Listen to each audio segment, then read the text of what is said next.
Shermuhammadbek. Tarix va zamon. Qahramon Rajabov. So'z boshi.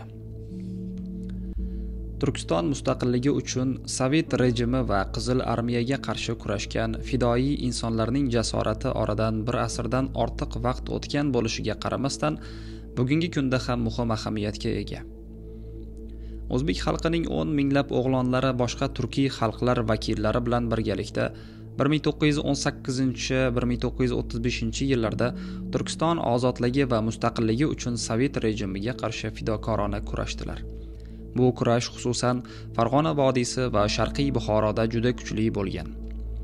Turkistondagi istiqlolchilik harakatining taniqli namoyandalaridan biri marg'ilonlik Shermuhammadbek Qo'rboshi sanaladi. U 1918-22 yillarda Farg'ona vodiysidagi milliy ozodlik harakatining yetakchi rahbarlaridan biri, istiqlolchilarning tan olingan harbiy qo'mondoni edi. Ushbu satrlar muallifi 35 yildan ortiq vaqt davomida Turkistondagi istiqlolchilik harakati tarixi, harakatning harbiy va g'oyaviy rahbarlari faoliyati, xususan Qo'rboshilarning murakkab va ziddiyatli taqdirini o'rganib kelmoqda. Ko'p yillik ilmiy izlanishlar natijasida bu mavzuda 1995-yili nomzodlik, 2005-yil esa doktorlik dissertatsiyalari himoya qilindi. Chop etilgan turli risola, monografiya, darslik va o'quv qo'llanmalarida bu muammoning turli jihatlari ko'rsatildi. Biroq Shermuhammadbek faoliyati bu asarlarda ba'zi sabablarga ko'ra to'liq yoritilmaganligi bir o'kinch bilan aytib o'tish lozim. Nihoyat Shermuhammadbek Qo'rboshi haqidagi ayrim materiallar umumlashtirildi va mazkur tarixiy monografiyaga tartib berildi. Shermuhammadbek Qo'rboshi faoliyatini tarixiy manbalar asosida xolis o'rganish bugungi yosh avlod uchun ibrat namunasini o'taydi degan umiddamiz. Shermuhammadbek hayoti va faoliyatida biz uchun ayni paytda saboq chiqaradigan achchiq tajriba hamda o'rnak bo'larlik turli jihatlar mavjud. Shermuhammadbekning bolaligi. Shermuhammadbek arxiv hujjatlari va sovet adabiyotlarida Shermat Qo'rboshi yoki Ko'r Shermat uning chap ko'ziga o'q tekkanligi uchun shunday nom berishgan. Hozirgi Farg'ona viloyati Toshloq tumanidagi Garbua, ya'ni Garbobo, Karbobo qishlog'ida beklar avlodidan bo'lgan Qo'shoqvoy hoji xonadonida 1893-yilda tug'ildi. Biroq Ibrohim Yorqin Turk kulturu to'plamida Shermuhammadbekning vafotiga bag'ishlab yozgan maqola nekrologida uni 1889-yilda tug'ilgan deb yanglish ko'rsatadi. Qo'shoqvoy hojining ota avlodlari Qo'qon xonlari huzurida vazirlik, beklik qilishgan bo'lsa, onasi Oydin og'acha Koshg'ardan kelin bo'lib tushgan edi. Shermuhammadbekning Tojimuhammadbek, Ro'zimuhammadbek degan akalari, Nurmuhammadbek va Toshmuhammadbek ismli ukalari hamda Sarvaniso va To'fxon ismli singillari bo'lgan. Uning onasi Fazilatxon aya Qo'shoqbek hojining kenja xotini edi. Shermuhammadbek oilada 3-farzand bo'lib, dastlabki ta'limni qishlog'ida, keyin Marg'ilonda olgan. Shermuhammadbek yoshligidan ilmga chanqoq, ayni paytda jangari va jasur yigit bo'lgan. U ko'p o'qigan. Shuning uchun ham ajdodlarga hurmat va mustamlakachilarga nafrat ruhida tarbiyalangan. Qo'shoqvoy Marg'ilon yaqinidagi Qumariq qishlog'i amiri bo'lgan. Uning otasi Abdurahmbek Qo'qon xoni Xudoyorxon saroyida xizmat qilgan.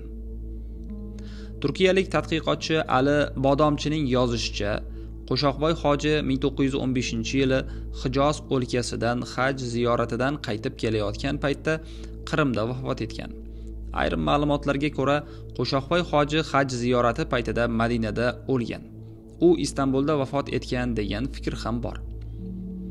Ota 5 o'g'liga o'lkadagi Rossiya mustamlakachiligi zulmiga qarshi kurash olib borishni vasiyat qilgan. Xullas, otadan o'g'illarga meros bo'lib, vatanparvarlik tuyg'usi qolgan. Shermuhammadbek kamgap, adolatpesha shaxs edi deb xotirlaydilar Farg'ona qariyalari.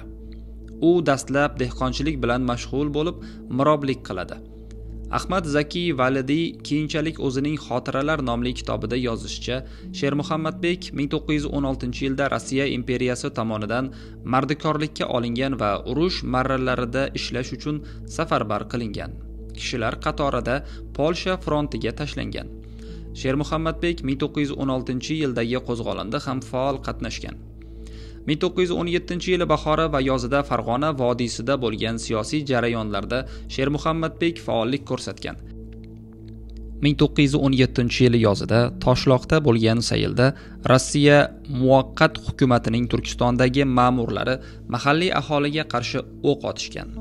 Bu davrda boshlangan xalqning norozilik chiqishlariga Shermuhammadbek rahbarlik qilgan. Qo'rboshilar kim bo'lgan? Tarixiy adabiyotlarda yaqin paytlargacha qo'rboshilar xususida turli fikrlar keltirilib, ular bosqinchi, kallakesar sifatida tasvirlangan. Qo'rboshilarning harbiy faoliyati ham buzib talqin etilgan. Aslini olganda turkiy xalqlar, xususan o'zbek xalqining harbiy san'ati tarixida qo'rboshilar muhim rol o'ynagan. Dastavval qo'rboshi tarixiy harbiy atamasining ma'nolari xususida qo'rboshi so'zi o'zbekcha qo'r, boshi so'zlaridan yasalgan. Qo'rboshilar quyidagi lavozimlarda ishlaganlar.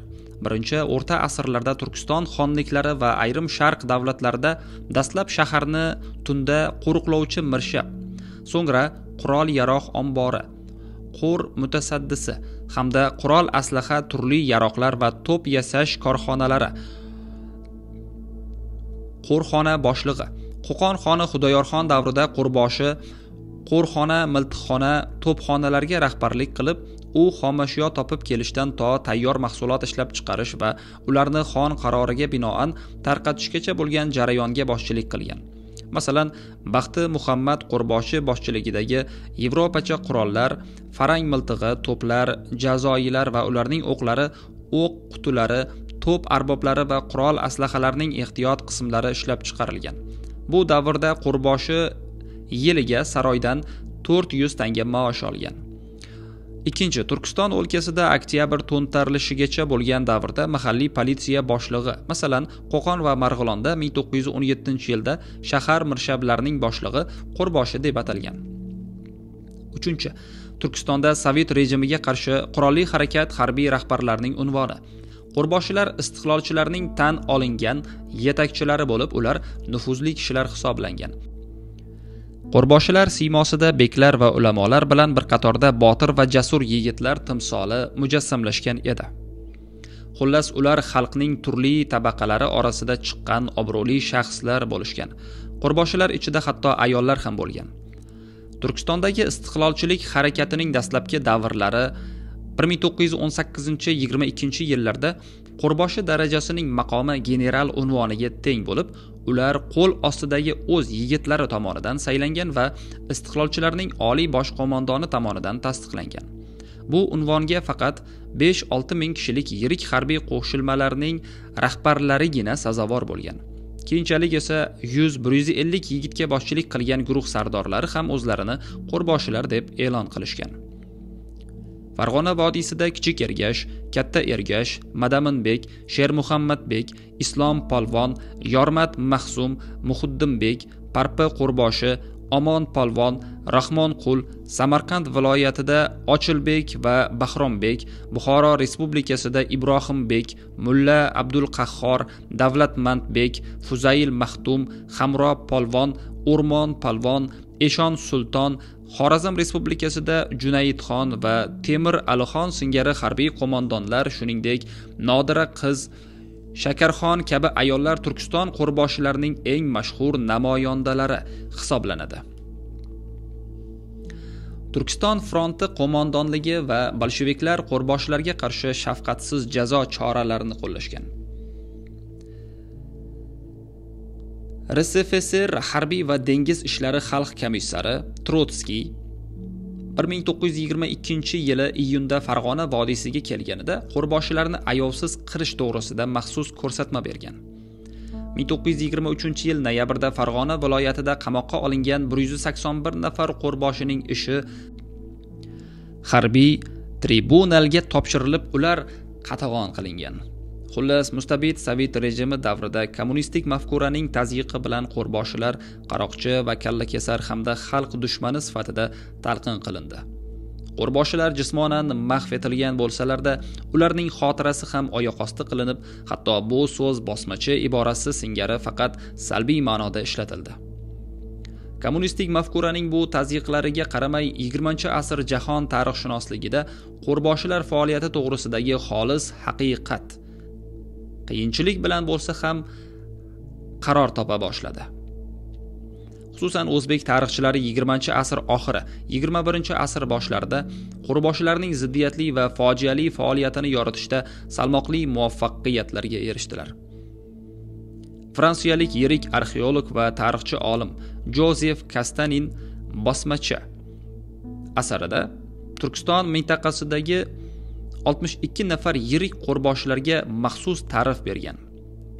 Turkiyalik tadqiqotchi Abdullazoda Tukli Farg'ona mujohidlari Yangi Turkiston jurnali Istanbul 1928-yil 8-son asarida Shermuhammadbek boshchiligidagi 8 mintaqa qo'mondonlari qo'l ostida harakat qilgan 65 nafar qo'rboshining ismi sharafini keltiradi.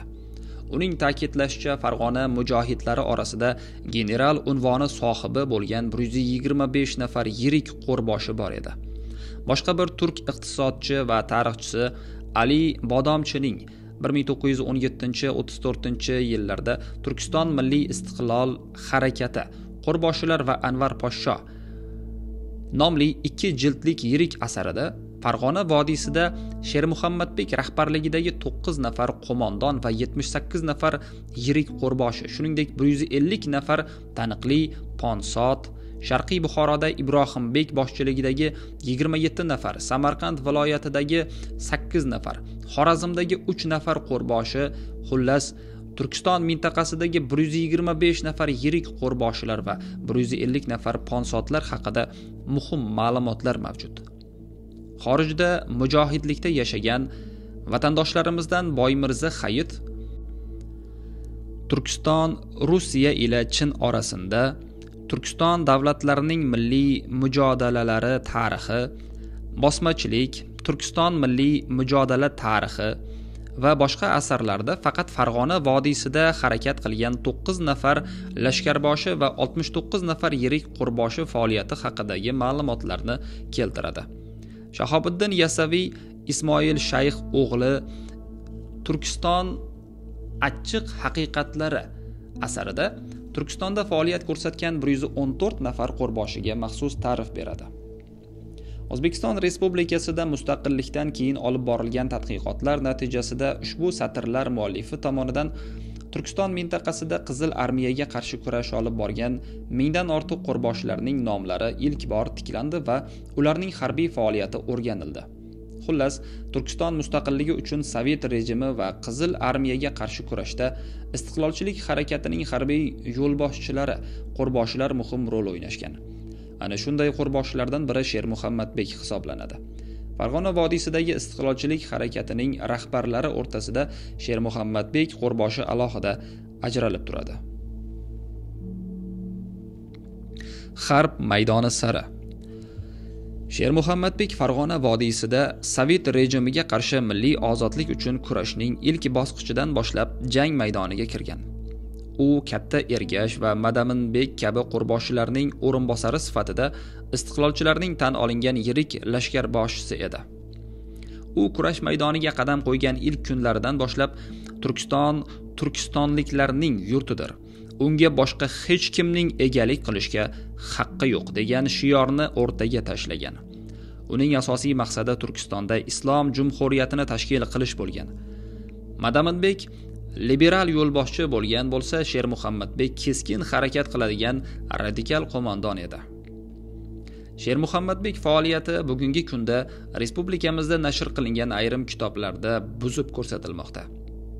Faylasuf I. Karimov o'zining Madaminbek nomli asarida Turkiston mustaqilligi uchun kurashgan bu fidoyi insonni ko'rshermat deb tahqirlash bilangina cheklanib qolmasdan, balki u ko'rsatgan jasoratlarni soxtalashtiradi ham Madaminbekdan tashqari Farg'onadagi boshqa qo'rboshilar haqida tuxumitomuz fikrlar tiqilib yotgan kommunistik g'oya va sinfiylik ruhi bilan sug'orilgan bu kitob mustaqilligimizning 9 yilligida nashr qilinganligi ajib holdir.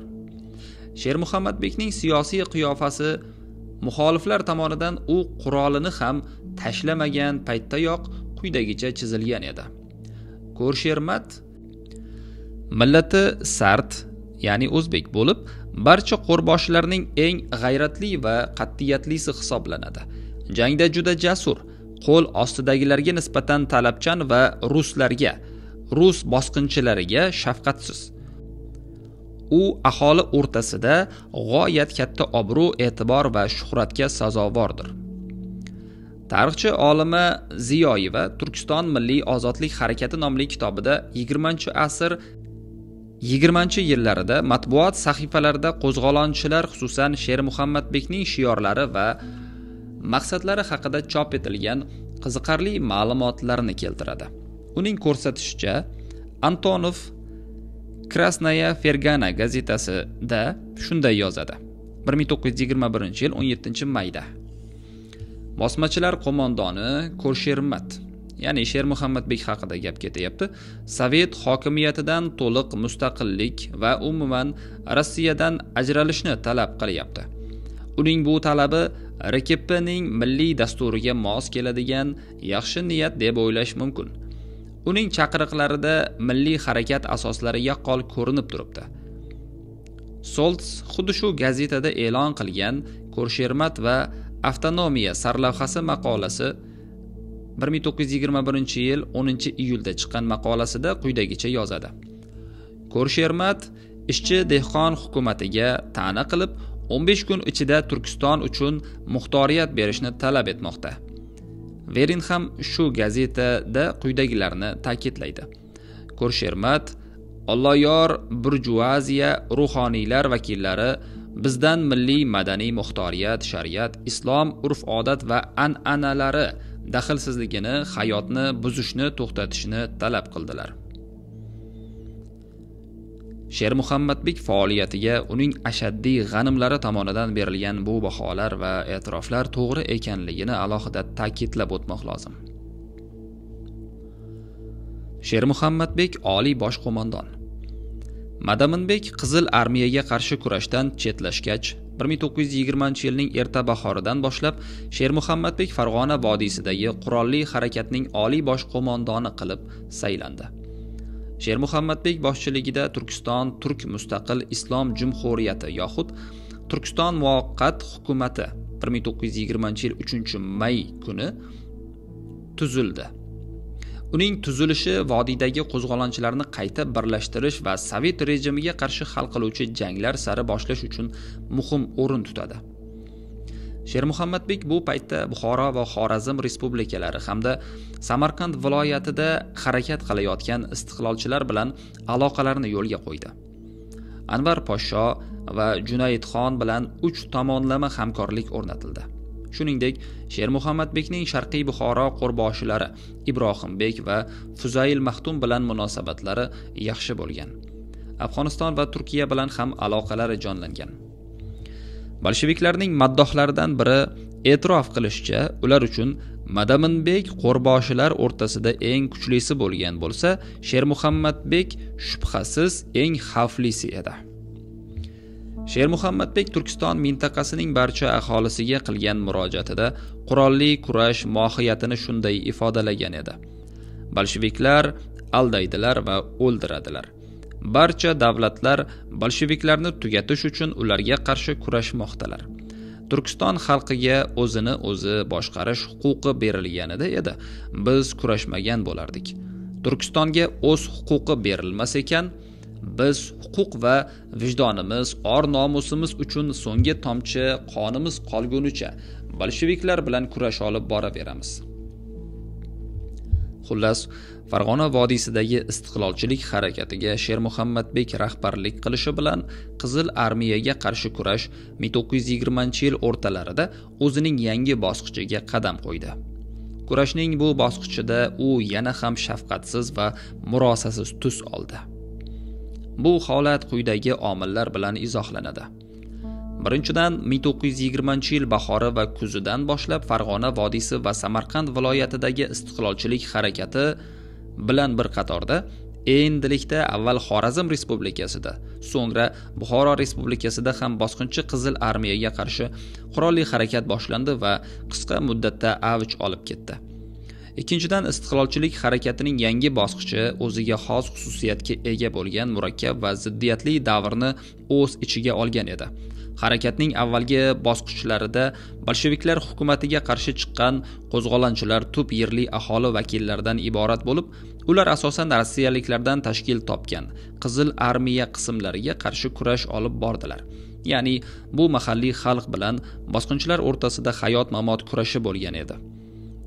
Bolsheviklar hukumatida xizmat qilayotgan milliy rahbar xodimlarning mahalliy aholi vakillarini Qizil armiya safiga chaqirish haqidagi talablar dastlab butun Rossiya va RSFSR XKSning Turkiston ishlari bo'yicha komissiyasi, Turk komissiya va Toshkentdagi Sovet hukumati tomonidan inobatga olinmadi. Sirasini aytganda, ular tub yerli aholi vakillari qo'liga qurol berishdan cho'chidilar. Natijada harakatning dastlabki bosqichlari mohiyat nuqtai nazaridan olganda ham tom ma'noda bosqinchilarga qarshi milliy istiqlol uchun kurash bo'lgan edi. Markaziy hukumat rahbarlari va uning Turkistondagi tayanchlari faqat 1920-yilning o'rtalaridagina bu haqiqatni tushunib yetdilar. Mahalliy aholi vakillarini Qizil armiya saflariga qabul qilib, ularni qo'zg'olonchilarga qarshi qo'yish bilan bu kurash mohiyatini o'zgartirishga, Turkiston xalqini Rossiyadagi kabi fuqarolar urushi girdobiga tortishga harakat qildilar. Shu maqsadda Turkiston fronti qo'mondoni Mikhail Frunze 1920-yil 7-mayda Qizil armiya saflariga mahalliy yerli aholi vakillaridan 30 ming kishini olish to'g'risida buyruq chiqardi. Lekin bu bilan masala ular o'ylagandek hal bo'lmadi. Qizil armiya safida qurolli muxolifatga qarshi jang qilishni istamagan chaqiriq yoshidagi minglab erkaklar istiqlolchilik harakati qo'zg'olonchilar qatorini to'ldirdilar. Ayni paytda Sovet hukumati tashviqotlariga hamda bolsheviklarning balandparvoz va'dalariga ishongan yuzlab yerli aholi vakillari esa Qizil armiya safiga kirib, o'z xalqiga qarshi kurashdilar. Bundan tashqari Xorazm va Buxoro respublikalarida vujudga kelgan yangi hukumatlar milliy kuchlar qo'lida edi. Biroq bu milliy kuchlar Sovet Rossiyasi manfaatlariga bo'ysunishga, o'z mamlakatlari hududida Qizil armiya qo'shinlarini saqlab turishga majbur bo'ldilar. Xorazm va Buxoroda istiqlol uchun kurashni izchil davom ettirayotgan muxolifat harbiy kuchlari ham Sovet Rossiyasi harbiy qismlariga qarshi ham yangi milliy hukumatga qarshi kurash olib borishlariga to'g'ri kelardi. Oqibatda shu davrdan e'tiboran qurolli istiqlolchilik harakatining mazmuni sal o'zgacharoq ruh kasb eta boshladi. Kurash yana ham shafqatsiz va murosasiz tus oldi. Turkiston fronti qo'mondoni Frunze 1920-yil 15-mayda Farg'ona viloyatidagi 2-Turkiston o'qchi diviziyasi komandiri Veryovkin Raxalskiy nomiga buyruq yuborib, qurolli harakatga qarshi kurash taktikasini o'zgartirish va ularni yoppasiga qirib tashlash vazifasini qo'ydi. Rossiya davlat harbiy arxivi hujjatlarida ko'rsatilishicha, Mikhail Frunze qo'rboshilar bilan muzokaralar olib borishni to'xtatishni, bosmachi shaykalar tarkibiga kirgan har qanday shaxslar xalq dushmani sifatida otib tashlanishini buyurdi. 1920-yil 28-mayda Frunzening buyrug'i bilan qo'zg'olonchilarni qirishga mo'ljallangan maxsus jangovar uchar otryadlar tuzildi. Shu bilan bir qatorda yana maxsus jazo otryadlari tashkil qilinib, ular ham Farg'ona vodiysiga tashlangan edi. Shunday qilib Turkiston komissiyasi va Turkiston fronti rahbarlari qurolli muxolifatga qarshi kurash strategiyasi va taktikasini tubdan o'zgartirib, kechagina o'zlari e'lon qilgan siyosiy tadbirlar, kurash qatnashchilarini tinchlik yo'li bilan o'z tomonlariga og'dirish kabi nozik diplomatik o'yinlarni bir chekkaga yig'ishtirib, bu harakatni qurol kuchi hamda zo'ravonlik bilan butunlay tor-mor qilish to'g'risida qat'iy qarorga keldilar. Turkiston fronti qo'mondonligining 1920-yil may oyi o'rtalarida belgilagan bu tadbirlari qurolli harakat qatnashchilarining shashtini sindira olmadi. Sovet rejimiga qarshi kurash yana ham qat'iy tus oldi.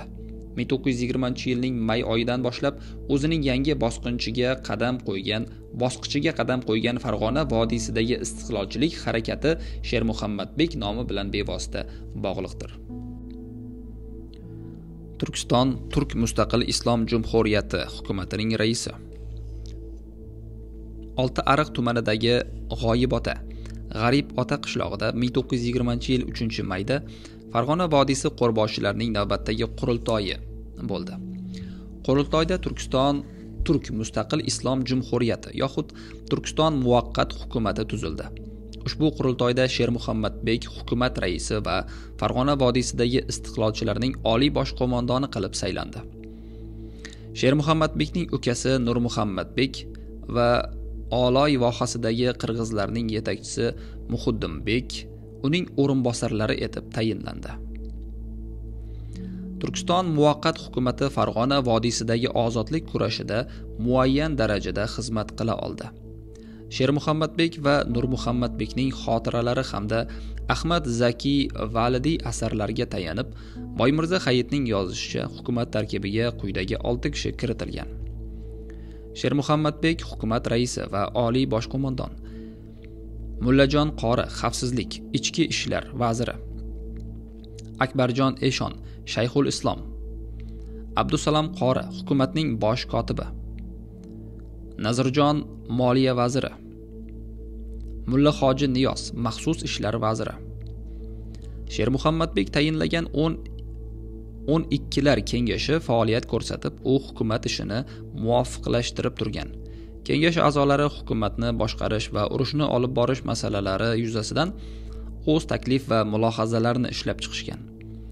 Bundan tashqari 14 kishidan iborat harbiy idora mahkamasi tuzildi. U oliy bosh qo'mondon Shermuhammadbek, rais turk zobitlari Ismoil Haqqibey, raisning harbiy siyosat bo'yicha o'rinbosari va Yoqubbek raisning jang harakatlarini rejalashtirish va o'tkazish bo'yicha o'rinbosari, shuningdek Alliyorbek, Yusuf Polvon, Bozorboy, Mulla Po'lat, Asqar va Nurmuhammadbek kabi qo'rboshilardan iborat bo'lgan. Bu mahkama o'z mashvaratlarida harakatning bo'lg'usi harbiy amaliyotlari bilan bog'liq bo'lgan barcha masalalarni ko'rib chiqib, tegishli qarorlar qabul qilgan. Mulla Umar, Jamol, Abdulaziz va Abdusalom qozilardan iborat qozixona mustaqil sud idorasi mahkamasi ham faoliyat ko'rsatgan. Idora majlisi, ya'ni ma'muriy kengash tarkibi Abdulboqi Boyvachcha rais, muftiy Musa qozi, Mulla G'oyib Nazar, Mulla Yo'ldosh Oxun va Abdul Qayyumdan iborat bo'lgan. Shuningdek, mustaqil sud idorasiga qo'shimcha ravishda 88 kishilik parlament shuro ham tashkil qilingan. Shuro a'zolari o'qimishli va nufuzli kishilar hisoblangan. Boymirza Hayit shuro tarkibini quyidagicha ko'rsatib o'tadi. Yodgor, Nuriddin, Muhammad Amin, Polvon, Muzaffar Mingboshi, Rustam Eshon, Ashurbek, Mamatiso Polvon, Qurbonboy, Husomuddin Mingboshi, Tojiboy Amin, Muhammad Sharif Polvon, Omonboy, Karimjonboy, Mulla Haydar, Abdulqodir Mingboshi, Dehqon Polvon, Hoji Mirbobo, Qamchi Polvon, Muhammad Siddiq, Teshaboy Mingboshi, Qambariddin Bobo, Mulla Meliboy, Sayyid Rahmonxon, Mulla Avliyoxon, Miyon Qudratilla, Asriddin Mahsum, Abdurahmon Mahsum, Hoji Niyoz, Isroil Xo'ja, Layliq Qori, To'xtansinboy, Norbutajon, Normutaxon To'ra, Komiljon Qori, Abdullajon Qori, Muhammad Amin, Yunusjon Qori, Yo'lbarsxon To'ra, Sayyid Mahmudxon To'ra, Abdulla Amin,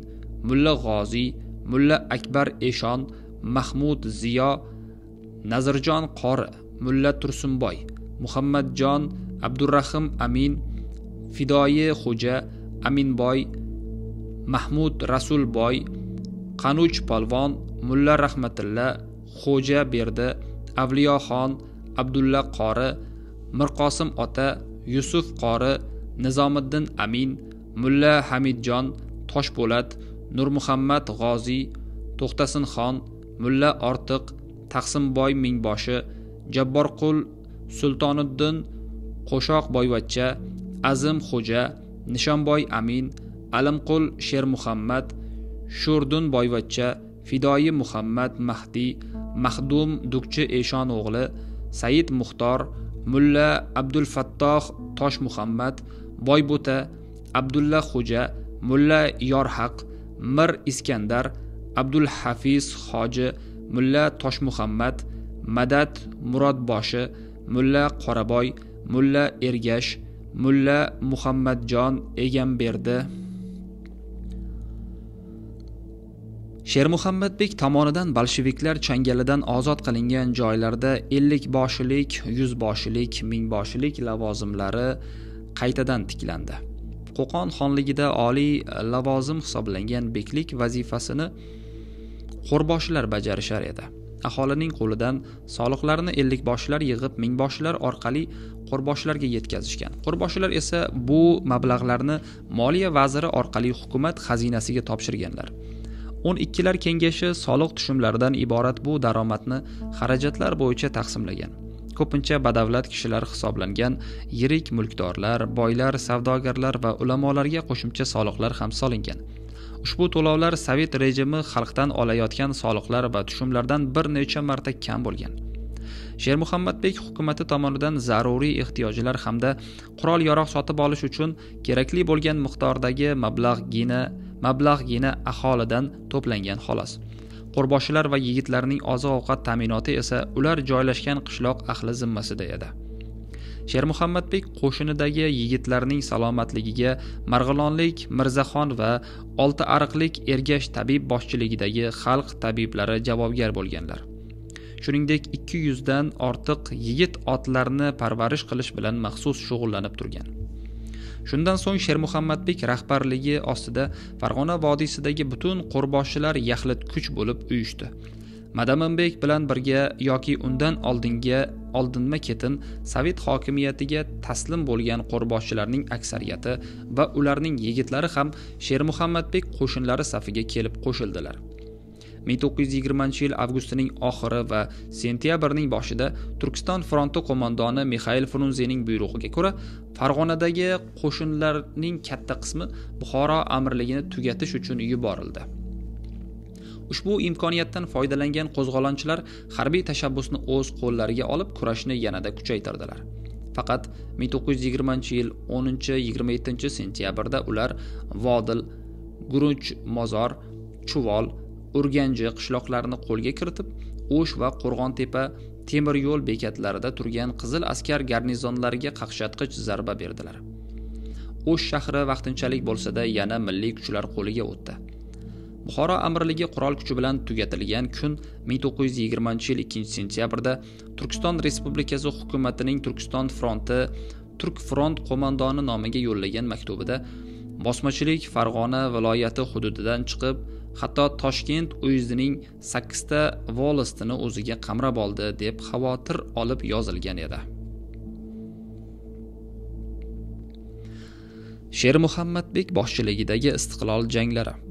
Farg'ona vodiysidagi istiqlolchilik harakati 1920-yil kuzi va 21-yil boshlarida ikkinchi bor o'zining eng yuqori cho'qqisiga chiqishi vodiydagi Qizil armiya gruppasi qo'mondoni Konovalovning RSFSR qurolli kuchlari oliy bosh qo'mondoni Kamenev nomiga yozgan ma'lumotnomasida quyidagicha e'tirof etilgan.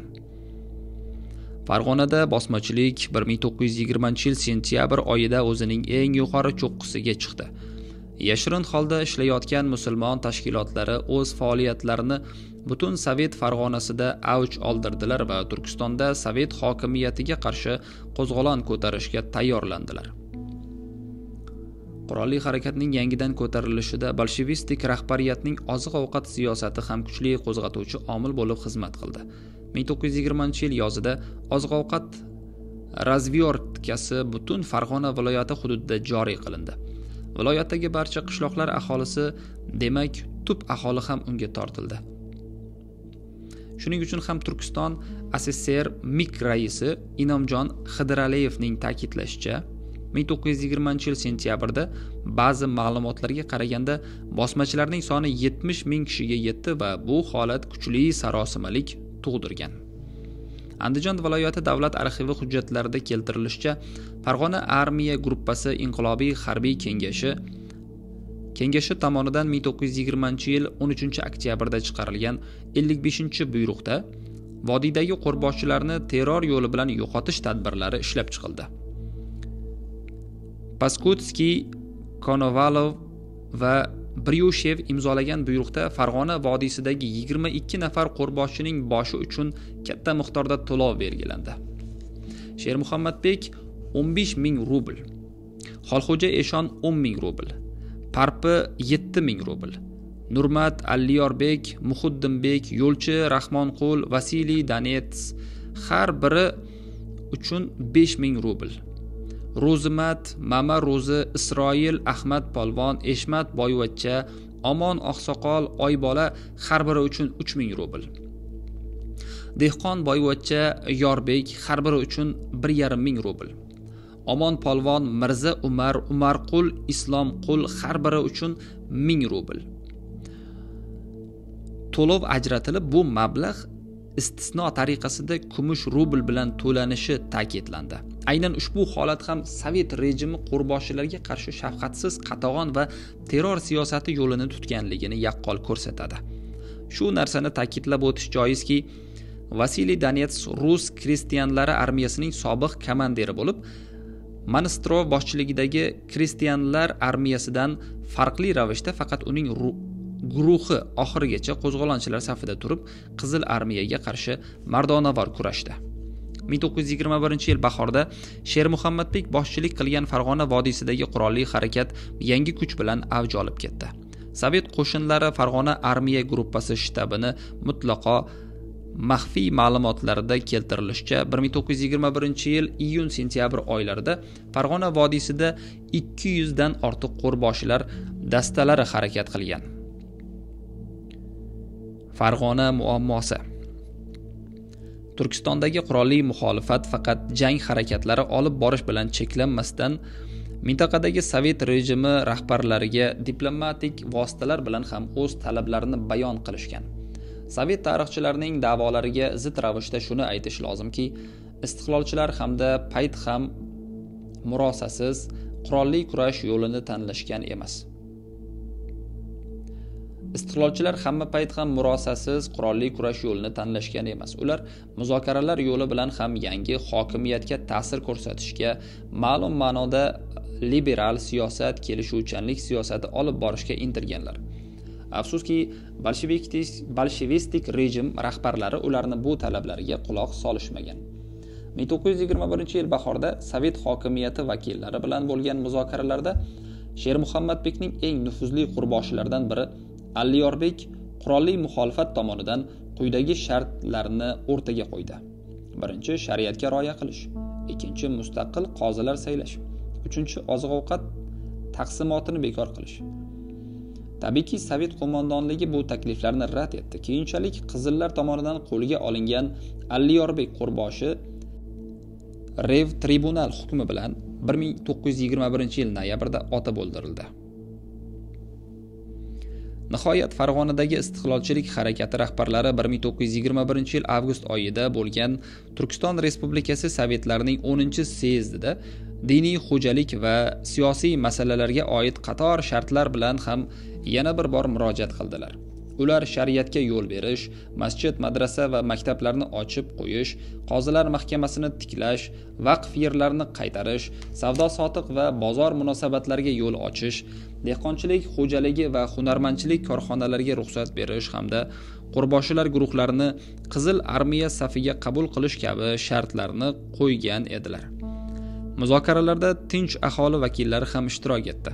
Shunday ekan, qo'zg'olonchilar qo'ygan bu talablar ayni paytda Farg'ona xalqining ham talabi ekanligi hech qanday shubha yo'q edi. Xullas, Turkiston SSSR Sovetlarining 10-syezdi 1921-yil 21-25 avgustda va undan sal oldin bo'lgan Turkiston Kompartiyasi 6-syezdi 1921-yil 11-20 avgustda Farg'ona vodiysidagi qurolli istiqlolchilik harakati masalasi maxsus muhokama qilindi. TKP 6-syezdining 19-avgustda bo'lgan yopiq majlisida Turkiston Kompartiyasi MK mas'ul kotibi va Turkiston MIK raisi Nazir To'raqulov rus va turkiy o'zbek tillarida Farg'ona masalasi haqida nomli maxsus ma'ruza qildi. To'raqulovning fikricha, Farg'ona vodiysi o'zining iqlim va jug'rofiy sharoitlari bo'yicha muayyan xususiyatlarga ega bo'lib, bu holat Farg'onada o'ziga xos iqtisodiy munosabatlar paydo bo'lishiga, Rossiya Turkistonni bosib olgach esa bu yerda kapitalistik, ya'ni bozor munosabatlarini yuzaga kelishiga sabab bo'ldi. Uning aytishicha, bu munosabatlar keyinchalik qurolli harakat vujudga kelishiga o'zgacha ta'sir qilgan. To'raqulov o'z fikrlarini davom ettirib, bosmachilik bizning organlar yaqingacha yuritgan siyosiy kaltabinlik, uzoqni ko'ra bilmaslik, noshudlik va mutaassib siyosat natijasi deb tan oladi. Uning aytishicha, harbiy organlarning rasmiy statistik ma'lumotlariga ko'ra, bu urushda hozirgacha 200 ming kishi o'ldirilgan. Ularning ko'pchiligini tinch aholi vakillari tashkil qiladi. Notiqning fikricha, yaqin paytlargacha bosmachilikka qarshi kurash rahbarlari bu harakatni faqat shafqatsiz va tinimsiz kurash olib borish yo'li bilan tugatishni mo'ljallagan edilar. Biroq kurashning bunday usullari harakatni tugatishiga emas, balki uni tobora kengayib, rivojlanib va kuchayib ketishiga olib keldi. To'raqulov ma'ruzasi shiddatli bahs va munozaralarga sabab bo'ldi. Xususan, farg'onalik delegat Aliyev keskin fikrlarni bayon qildi. Uning aytishicha, hozirgi paytda Farg'onada bitta emas, balki 4 ta hokimiyat, harbiy, jazo, ya'ni qatag'on, sovet va bosmachilik hokimiyatlari mavjud bo'lib, ularning har biri Farg'onani boshqarishga intilmoqda. Boshqa bir notiq Shohimurodovning fikricha, Farg'onada bu hokimiyatlarga qo'shimcha ravishda 5-oziq-ovqat hokimiyati ham mavjud bo'lgan. Bu hokimiyatlar xalqni talash bilan shug'ullanganlar. 6-syezdda so'zga chiqqan Farg'ona vodiysidagi qizil askarlarning komandirlaridan biri Kanavalov ma'ruzadagi To'raqulov fikrlarini ko'p jihatdan quvvatlaydi. Biroq hatto u ham bosmachilik 1918-yil fevralda boshlangan bo'lishiga qaramay, 1918-yil iyulda tashkiliy jihatdan shakllanib, faol harakatlar qilishga o'tdi deb e'tirof etishga majbur bo'lgan edi. 6-syezdda 12-avgust kuni so'z olgan farg'onalik delegat Niyozovni kuyunib gapirishicha, Farg'ona Rves ma'lumotlariga ko'ra 250 ming kishi o'ldirilgan. Bosmachilarning soni esa 10 ming kishi atrofida edi. Men Farg'onadagi ma'lumotlarga bevosita tayanib aytmoqchimanki, bu yerda qizil askarlar tomonidan 1 million kishi o'ldirildi. Qishloqlar butunlay vayron qilindi. Hech qayerda erkaklar qolmadi, faqat bolalar va ayollar mavjud. To'raqulov ma'ruzasi yuzasidan bo'lgan muzokaralarda so'zga chiqqan Isroilovning aytishicha, Farg'ona vodiysidagi bosmachilik frontida 250 ming kishi halok bo'lgan. Farg'ona masalasi muammosi yuzasidan markaz vakillari Vichekning Turkiston bo'yicha favqulodda vakili Rikipe, MK Turk byuro a'zosi Peters, Turk komissiya va Turk byuro raisi Tomskiy, Turk byuro raisining muovini Safarov ham so'zga chiqdi. Tomskiyning fikricha, bosmachilar partizan urushi taktikasini olib borishmoqda. Markaz vakillari ularga qarshi shafqatsiz kurash olib borish haqida tegishli chora-tadbirlarni belgilashadi. Xususan, Petersning chekistlari ko'plab tinch aholi vakillarini bosmachilarning ta'minotchilari sifatida otib tashlashgan. Shuningdek, qo'rboshlarga qarshi ayovsiz kurash olib borish zarurligi, bosmachilarni talonchiligi haqida tinch aholi o'rtasida tashviqot va targ'ibot ishlarini amalga oshirish uchun katta miqdorda mablag' ajratish kerakligini aytildi. Syezdning o'sha kungi majlisida Farg'ona armiya gruppasi Rves a'zosi Berezin ham ishtirok etib, vodiyda qo'rboshchilar bilan muzokaralar o'tkazilayotganligi xususida axborot berdi. Berezinning so'ziga qaraganda, Shermuhammadbek bu paytda qo'rboshchilar qurultoyini o'tkazib, Notiqning fikricha, muxtoriyat shubhali muxtoriyat haqida maslahatlashmoqda. Farg'ona vodiysidagi istiqlolchilik harakatining oliy bosh qo'mondoni Shermuhammadbek syezd o'tayotgan kunda Sovet qo'mondonligiga sulh tuzish uchun quyidagi shartlar bilan murojaat qilgan edi. Birinchi, Turkistonda milliy va madaniy muxtoriyat. Ikkinchi, diniy erkinligi. Uchinchi, xalq qozilarining xalq tomonidan saylanishi. To'rtinchi, vaqf yerlari va daromadlarini yerli xalq odamlari bo'yicha yuritish. Beshinchi, yer suvni burunga egalariga qaytarish, ya'ni oldingi egalariga qaytarish. Oltinchi, mollarni tekshirish va hukumat ixtiyoriga musodara etishni to'xtatish. Yettinchi, shaharlar aro erkin tovar yuritish. Sakkizinchi, erkin savdo. To'qqizinchi, poyezdlarda erkin yurish. 10-chi, soliqlarni bitirish. 11-chi, qizil qo'shinlar talonchiligini to'xtatish. Boshqa arxiv hujjatlarini guvohlik berishicha, muzokaralar natijasida Sovet hokimiyati tomoniga o'tgan bir guruh qo'rboshilar Farg'ona armiya gruppasi qo'shinlari qo'mondoni Zinavevning talabi bilan xoinlarcha qo'lga olinadi va otib tashlanadi. Bunday sharoitda Shermuhammadbek Qizil armiya qo'mondonligi bilan olib borayotgan muzokaralarni 1921-yil sentyabrda to'xtatishga majbur bo'ladi. Bu voqealar nafaqat qo'rboshilar va ularning yigitlari, balki butun tinch aholining Sovet hokimiyatidan yana bir bor hafsalasi pir bo'lishiga olib keldi hamda o'z navbatida qurolli harakatni yangi kuch-qudrat bilan avjiga chiqishiga sabab bo'ldi. Sovet qo'mondonligi bo'lsa bu harakatni bir paytning o'zida o't va qilich bilan tugatishga harakat qildi. Ana shu maqsadda bosmachilik bilan zaharlangan katta-kichik qishloqlar shafqatsizlarcha vayronaga aylantirildi. Oqibatda ularning tirik qolgan aholisi Sovet hokimiyatidan tobora uzoqlashib bordi. Biroq keng miqyosdagi qatag'on va harbiy harakatlarning faollashganligi ham istiqlolchilarni vatan ozodligi uchun kurashdan qaytara olmadi. Yuqoridagi bosmachilik bilan zaharlangan nomi ostidagi gapimiz, ya'ni qo'shtirnoq ichida gapirmoqdamiz. Bolshevikcha rejim 1921-yil 13-sentyabrda Farg'ona vodiysida favqulodda holat e'lon qildi. Dushman taslim bo'lmasa uni yanchib tashlaymiz shiorini amalga oshirish boshlandi. Turk byuro tomonidan 21-yil noyabrda Farg'ona viloyatida harbiy diktatura o'rnatildi va Turkiston fronti inqilobiy harbiy kengashi a'zosi Baranov Farg'ona viloyatining harbiy diktatori etib tayinlandi. Faqat 1922-yil fevralda harbiy diktatura tugatildi va Farg'ona fronti tuzildi.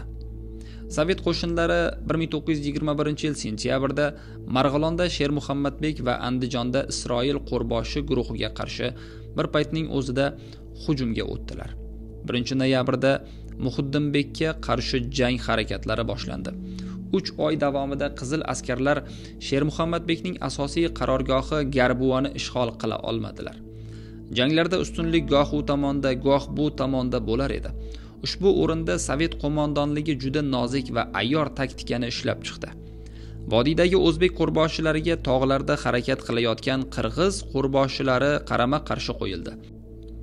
Shermuhammadbek va Muhiddinbek o'rtasida o'zaro kelishmovchilik va ixtiloflar tug'dirildi hamda bu ziddiyatlar yanada avj oldirildi. Sovet tarixchilari qurolli harakat haqidagi tadqiqotlarda harakat mohiyatini soxtalashtirib, uni tor millatchilar to'dasi, boz ustiga bir-biri bilan o'zaro to'qnashuvlardan ortmaydigan turli etnik guruhlar shaklida ko'rsatishgan edi. Afsuski, Rossiya Federatsiyasining ba'zi olimlari bugungi kunda ham bu g'ayri ilmiy da'volardan voz kechishgani yo'q. Rossiyalik etnograf Yurina e'lon qilgan bir maqolasida qurolli harakatning milliy tarkibi xususida to'xtalib, istiqlolchilar safidagi tub xalqlar doimiy ravishda o'zaro janjallashgani xususida haqiqatga zid fikrlarni keltiradi. Qo'rboshilar qurultoylari. Qurultoy turkiy so'z bo'lib, u kengash, majlis, syezd ma'nolarini anglatadi. Hamda turkiy xalqlar va mo'g'ul xalqida qadimdan mavjud bo'lgan turli harbiy kengashlar va majlislarning umumiy nomidir. Turkiston tarixida qurultoylar quyidagicha o'tkazilgan. Turkiy xalqlarda qurultoy va harbiy kengash o'tkazish an'anasi qadimdan mavjud bo'lgan. U Buyuk Turk xoqonligi, Ko'k Turk xoqonligi va Eftallilar, ya'ni oq xunlar davlatlarida paydo bo'lib, kamida 1,5 ming yillik tarixga ega. Hatto ayrim manbalarda yozilishicha taxminan 3000 yil muqaddam Buyuk Xun davlati, ya'ni Xun xoqonligi davrida ham qurultoylar o'tkazilgan. Saljuqiylar va Usmoniylar sulolasi vakillari qurultoylarda o'z sultonlarini saylashgan. Mo'g'ullar davlatida Chingizxon va uning vorislari davrida qurultoy hokimiyat boshqaruvining oliy shakliga aylangan edi. Amir Temur va Temuriylar davriga kelib qurultoylar o'zining mukammal tuzilishiga ega bo'lgan. Qurultoylarda mamlakat hayotidagi jiddiy siyosiy va iqtisodiy masalalar hal qilingan. U muhim harbiy yurishlar arafasida o'tkaziladigan o'ziga xos katta marosimga aylangan. Temur tuzuklarida qurultoy harbiy kengash o'tkazish tartiblari haqida so'z boradi. Boburiylar davlatida ham bu tartibga amal qilingan.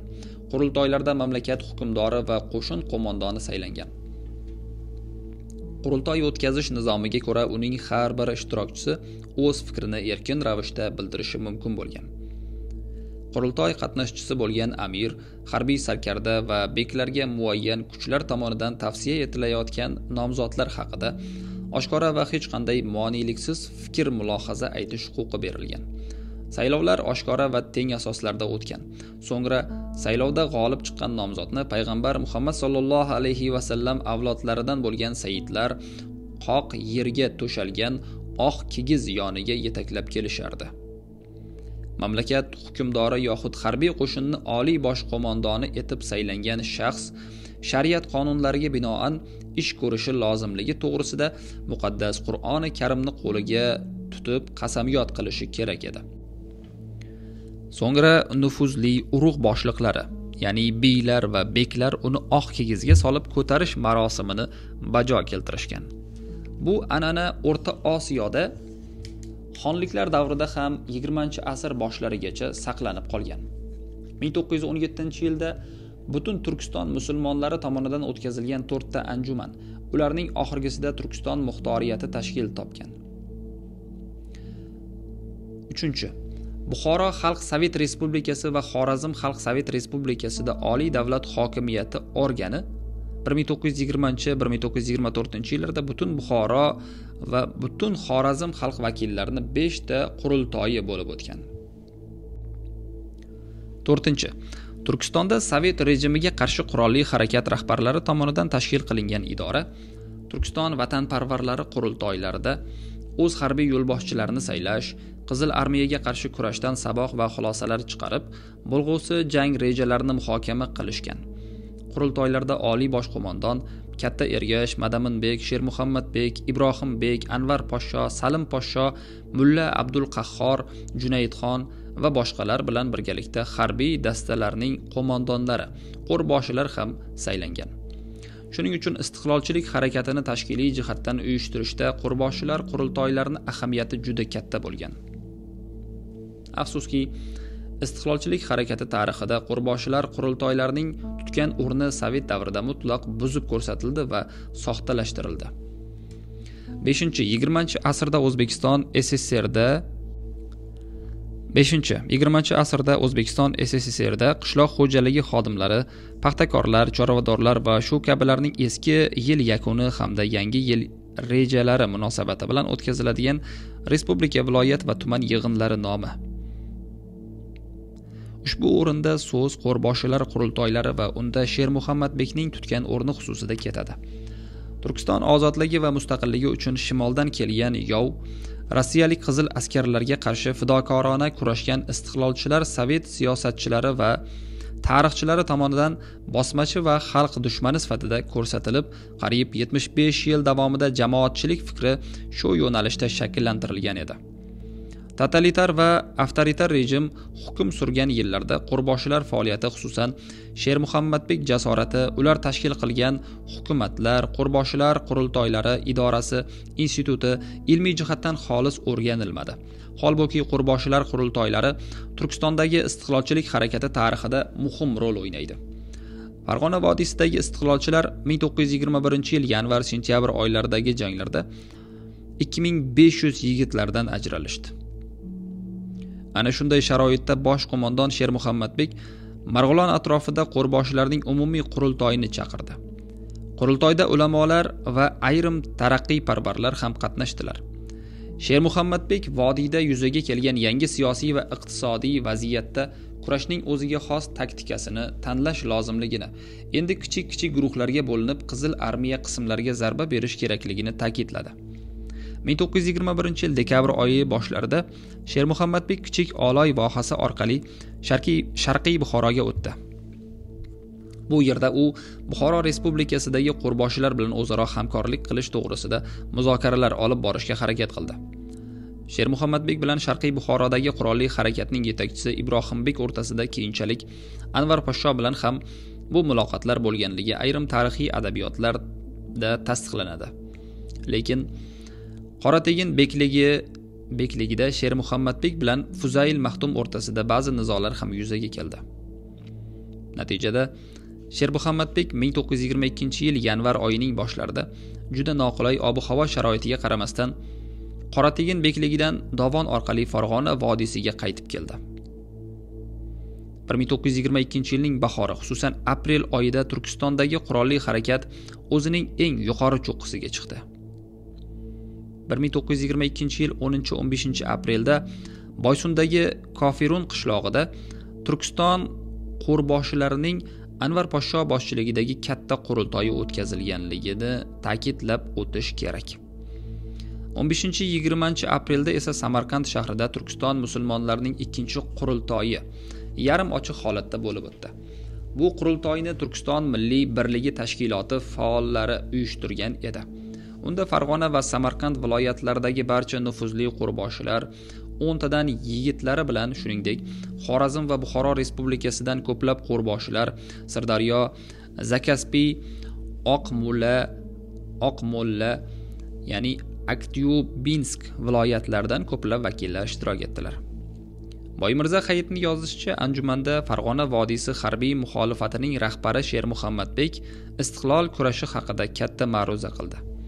Qurultoy oxirida 7 bo'lim va 36 banddan iborat maxsus rezolyutsiya qabul qilindiki, u Shermuhammadbek boshchiligida tuzilgan Turkiston Turk mustaqil islom jumhuriyatining muvaqqat konstitutsiyasi asosiy qonuni edi.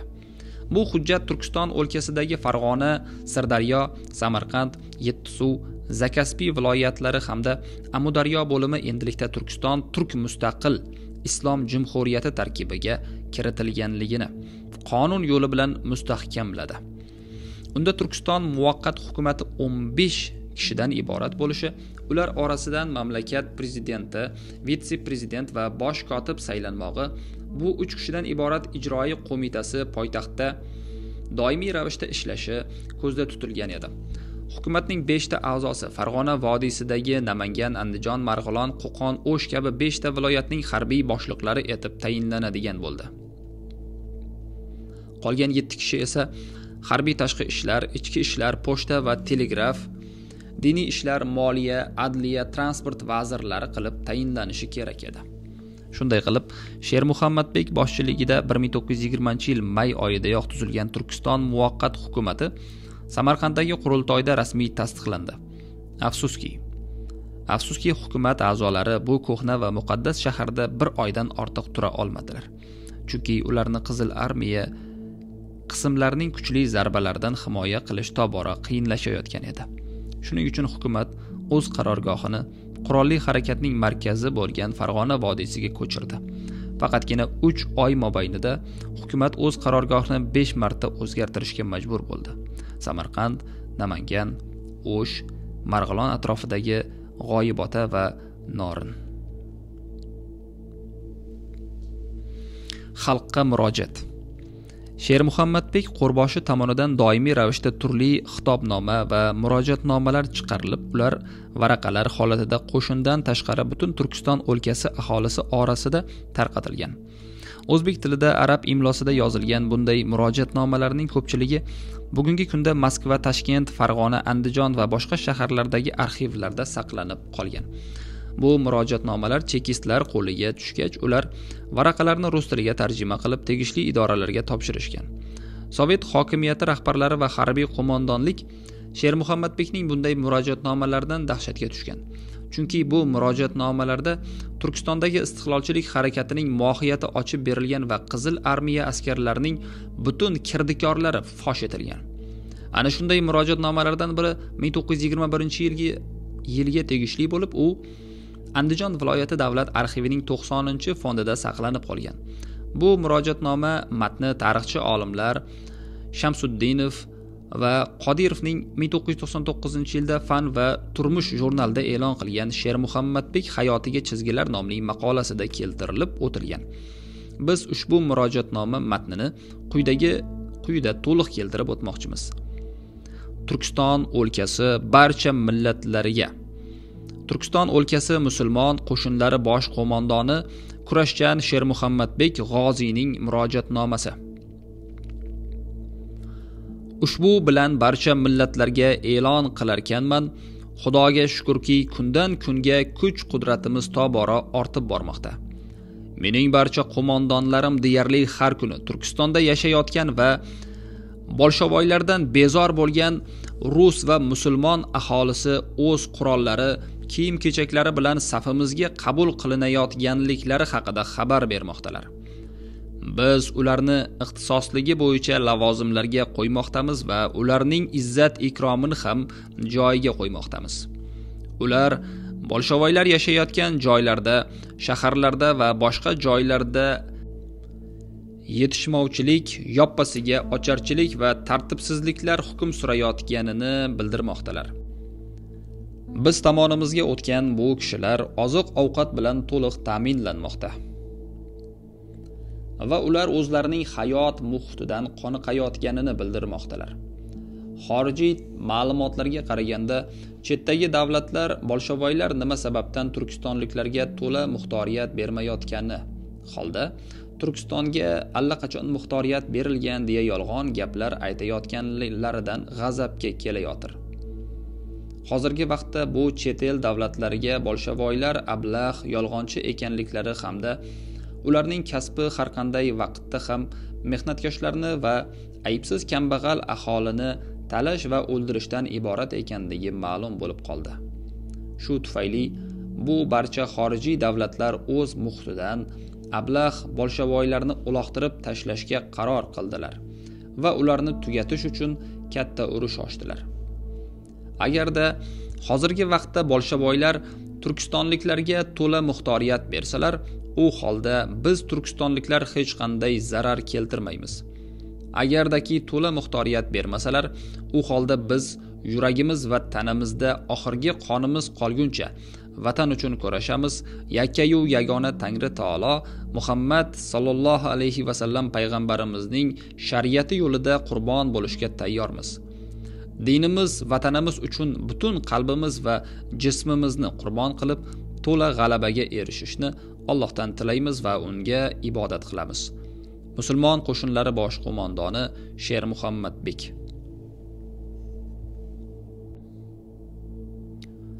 So'nggi muhorobalar. Farg'ona viloyati qo'shinlari qo'mondonining 1922-yil 5-iyundagi buyrug'ida aytilishicha, istiqlolchilik harakati yildan yilga kamayish o'rniga aksincha ko'payib bormoqda edi. Shu sababli bo'lsa kerak, 1922-yil 10-iyunda Farg'ona viloyatiga RSFSR harbiy ishlari xalq komissari Trotskiy keldi. U istiqlolchilik harakatiga qarshi boshlangan Qizil armiya qismlarining jang harakatlarini boshqarishni o'z qo'liga oldi. Qizil terrorning asoschilaridan biri bo'lgan Trotskiy ularga qarshi shafqatsiz jazo choralari qo'llashni buyurdi. Biroq bu paytda qizil askarlar Buxorodan farqli ravishda Farg'ona vodiysidagi qo'zg'olonchilarga qarshi muvaffaqiyatli harbiy harakatlarni o'tkazishdi. 1922-yili kuzida Rahmonquli Qo'rboshini Namangan uyezida joylashgan Ashoba, hozirgi paytda Tojikiston Respublikasi Sug'd viloyati Asht tumani hududidagi kuchli istehkomi aviatsiya yordamida Qizil armiya tomonidan bosib olindi. Ashobaning 700-800 xo'jalikdan iborat butun aholisi tog'larga chiqib ketdi.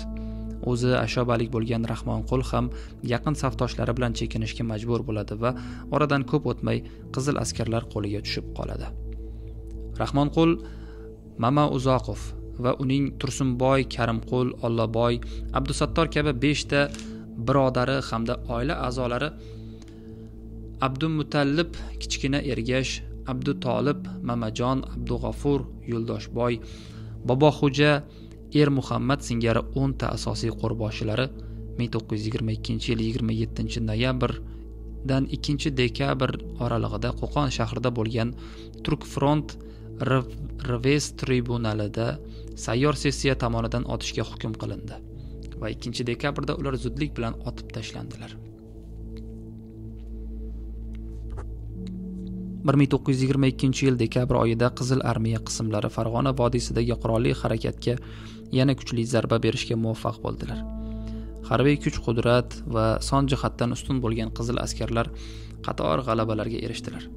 Natijada 1922-yil dekabr oyining o'zida muxolifat qo'shinidagi yigitlardan 1582 nafari o'ldirildi. Buning ustiga Farg'ona vodiysi xalqi ham 5 yil davom etgan uzluksiz janglardan ancha charchagan edi. Shermuhammadbek boshchiligidagi tuzilgan Turkiston muvaqqat hukumati 1922-yil oxiriga kelib tarqalib ketishga majbur bo'ldi. Shermuhammadbekning o'zi esa qator janglardan keyin 1922-yil dekabrning so'nggi kunlarida ukasi Nurmuhammadbek va qo'rboshi To'xtasin Mahsum bilan umumiy soni 450-500 yigitdan iborat guruhni olib, oldin Buxoro Respublikasi hududiga, 1923-yilning bahorida esa Afg'onistonga o'tib ketdi. Uning keyinchalik vodiyga yana qaytib kelish maqsadida qilgan barcha urinishlari Sovet hokimiyati tomonidan yo'qqa chiqarildi. Shermuhammadbekning aka-ukalari Ro'zi Muhammadbek va Tosh Muhammadbek ham o'z birodarining qo'shini safida ozodlik janglarida qatnashgan edilar. Ular 1923-yilning oxirida qizil askarlar tomonidan qo'lga olinib, otib tashlandilar. Xullas, Shermuhammadbek o'zining butun faoliyatini Turkiston mustaqilligi uchun kurashga sarfladi. Muhojirlikdagi hayot. Aka-uka Shermuhammadbek va Nurmuhammadbekning Afg'onistonda muhojirlikda o'tgan hayotlari ancha mashaqqatli bo'lgan. Qobulning rasmiy hukumati Sovet Rossiyasi tazyiqi bilan ularga noxush munosabatda bo'lgan. 1927-yil Qobulda aka-uka Shermuhammadbek va Nurmuhammadbek Farg'ona vodiysidagi istiqlolchilik harakati to'g'risidagi o'z xotiralarini andijonlik kotib Abdulhay Maxtumga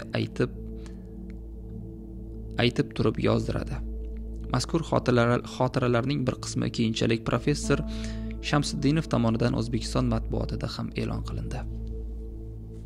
1929-yil 15-aprelda Shermuhammadbek Afg'onistondan kichik qo'shin bilan Vaxsh daryosi orqali Sharqiy Buxoroga o'tmoqchi bo'lganida Sovet aviatsiyasi yordamida ortga qaytarildi.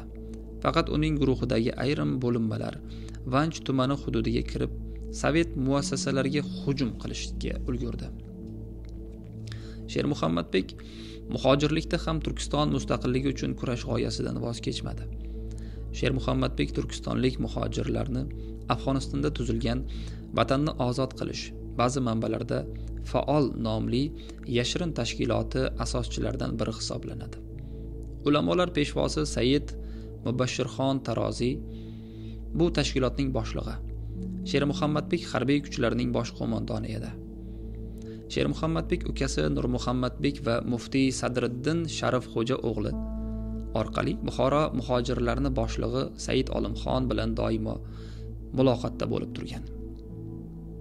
Qobul hukumati 2-jahon urushi davrida Shermuhammadbekni 2 yilcha qamoqda ushlab turgan.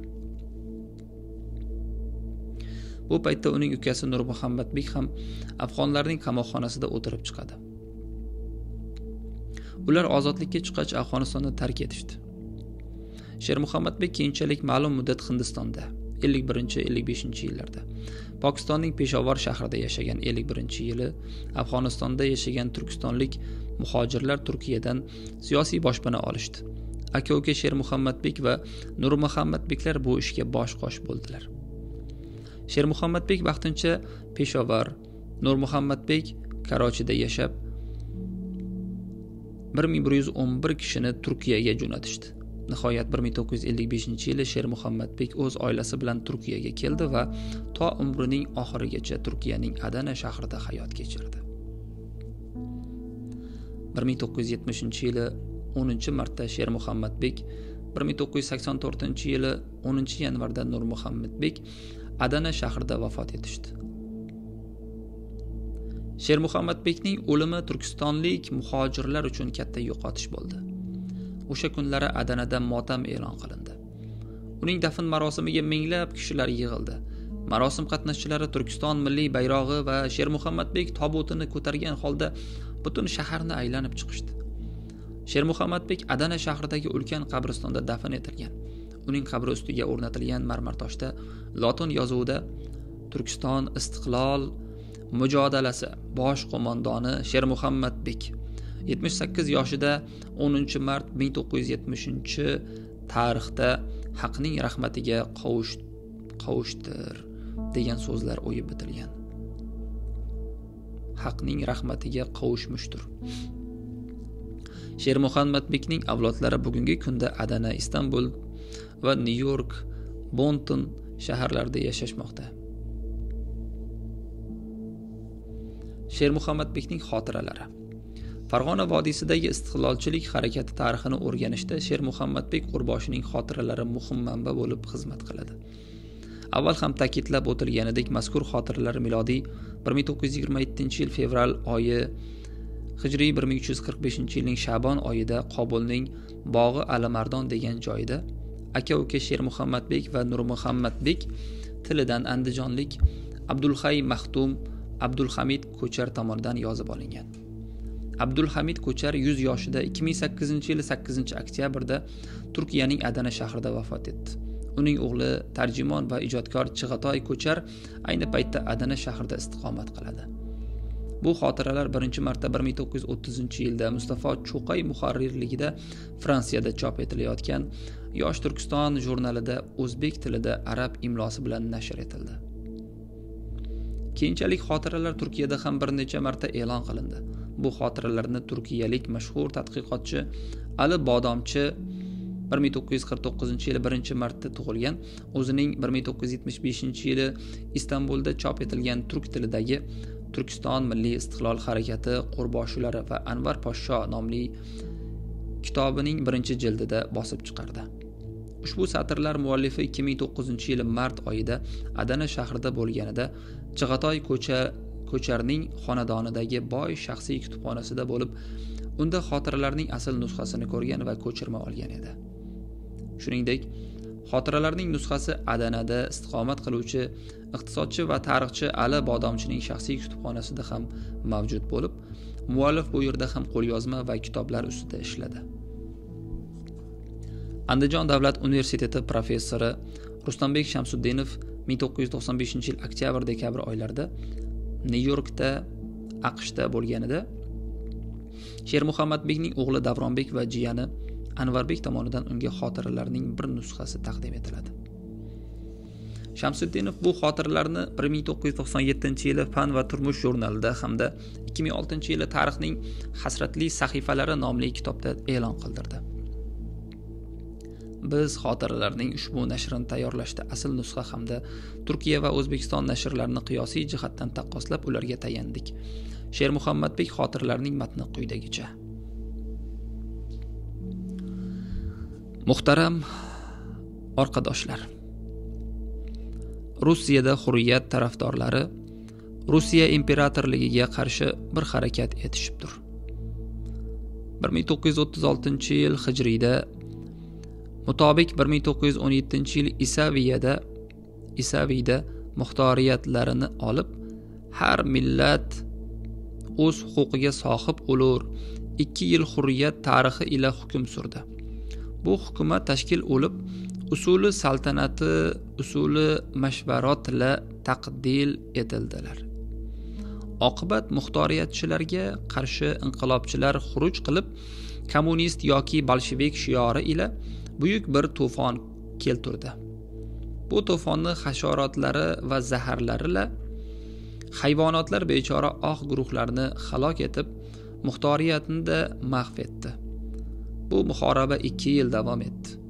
1936-yil hijriyda bolshevizm g'alaba qozonib, ularning rahnamosi asli yahudiy va keyin ruslashmish Lenin nomida bir inqilobchi o'lib, butun Rossiyada hokim bo'ldi.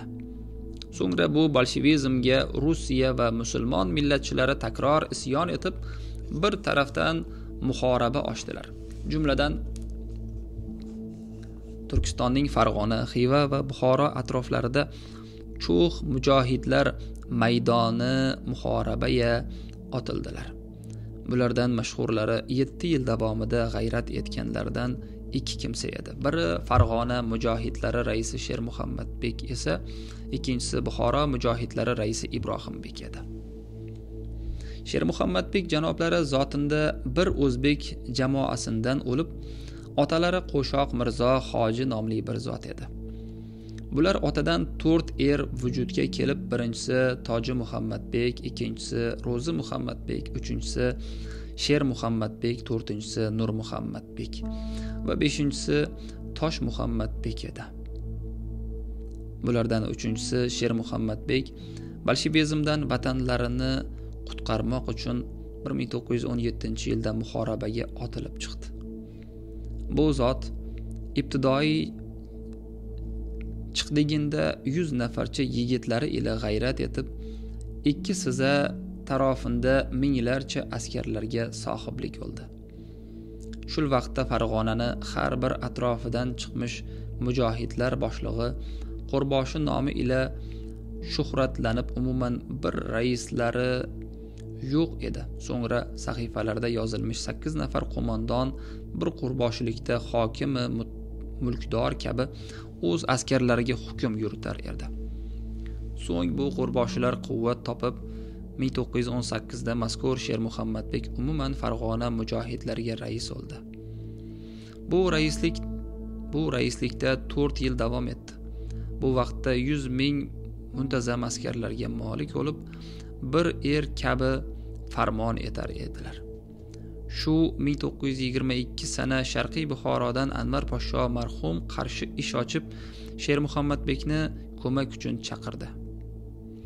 Javoban Shermuhammadbek ko'mak uchun birodari Nur Muhammadbekni 2000 qahramon yigitlari ila yuborib, ortidan o'zi ham Anvar Poshsho marhum huzurlariga yurdilar. Baxtsiz millat Turkiston iqboli yo'qligidan bu mujohidlar har biriga yetishmasdan avval Sharqiy Buxoroning bir qariyasi atrofida Baljuvon nomli shum bir yerda ruslar tarafidan dahshatli bir hujum Anvar Poshsho ustuna otilib, bu yerda dohiy mashhur qahramon G'oziy Anvar Poshshoni shafoqat qonila bo'yadi. Odama islom uchun bitmas darajada bir jarohat va alam tortildi. So'ng Shermuhammadbeklar yetishib bu voqeadan cho'x alamli va g'amgin bo'ldi. So'ng 7 kunga ta'ziya marosimlarini ado etib, ochmoq uchun kelmish Somiybek, ya'ni Salim Poshsho ila birgalikda ish qilmoq bo'ldilar. Oqibat bu 2 mujohidlarga hargiz badbaxtlar yolg'on so'zlar toshib, o'rtalariga bir buyuk adovat soldi. Shermuhammadbek Somiybekdan ajrab tog' tarafga yurmoqchi bo'ldi. Somiybek quvlab o'qqa tutdi. O'rtada bir necha adad yigitlar shahid bo'lib, quvvatlari bo'lindi. So'ng halokatlar biri ortidan biri kelib Somiybekda, boshqasida bir tarafga qochdi. Fursatdan istifodalanib Rossiya buyuk hujumlar etdi. Shermuhammadbek janoblari shu 1324da 300 askarlari Hokim muqaddas Afg'oniston Badaxshonida, Xonobodda davlat tarafidan bir necha oy mehmon etildilar. So'ngra mazkur sana davlati Xitoyga bordilar. U yerda davlati Angliyadan ko'mak so'rab, Rossiyaga qarshi takror muhoraba ochmoqchi bo'ldilar. So'ngra Xitoy tarafasidan yurib takror Afg'onistonga kelib, bu yerda davlati oliya cho'x ko'mak va pullar berilib tuz totildilar. Bu vaqtda alar Qobulda muqim bo'lib bir oyda 1000 rupiya hukumat tarafidan ko'mak olib turardilar. Kamina xizmatkorida Nurmuhammadbek birodarlari va boshqa 15-20 nafar yigitlari hozirdirlar. Atroflari era muhorabalar etishib, millat vazifalarida chalishib turmoqdalar. Alloh jalla jalaluhu bek sohibining maqsudlarini hosil etsin. Amin. Mazkur hujjatlarda Farg'ona vodiysida bolsheviklarga qarshi kurashgan lashkarboshilar, qo'rboshilar haqida ham ma'lumotlar keltirilgan. Ulardan eng muhimlari quyidagilar. Shermuhammadbek 23 yoshida bolshevizmga qarshi kurashga kirishib, avval 13 ming, so'ngra 103 ming lashkarga ega bo'lgan. Uning yetakchiligida Ergashbek, Madaminbek, Xolxo'ja Eshon, Parpibek, Muhiddinbek, Omon Polvon, Nurmuhammadbek, Jonibek qozilar milliy ozodlik yo'lida kurash olib borganlar.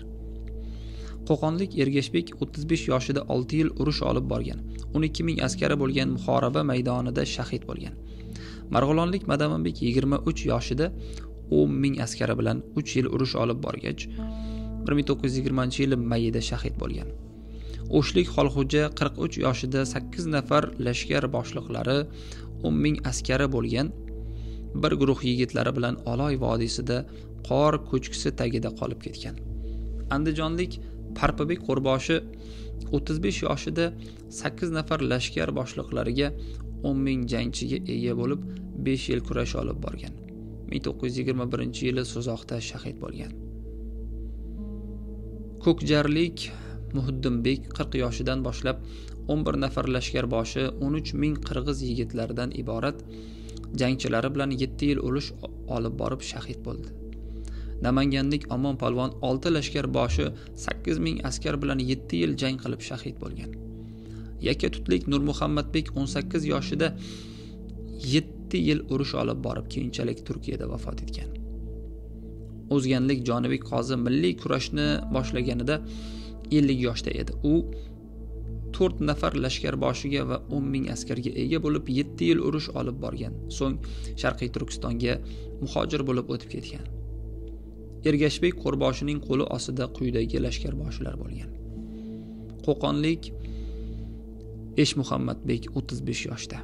Oltiariqlik To'ychibek 35 yoshda. Qo'shtegirmonlik Mirzo Ulug'bek 25 yoshda. Yaypanlik Islom Polvon 35 yoshda.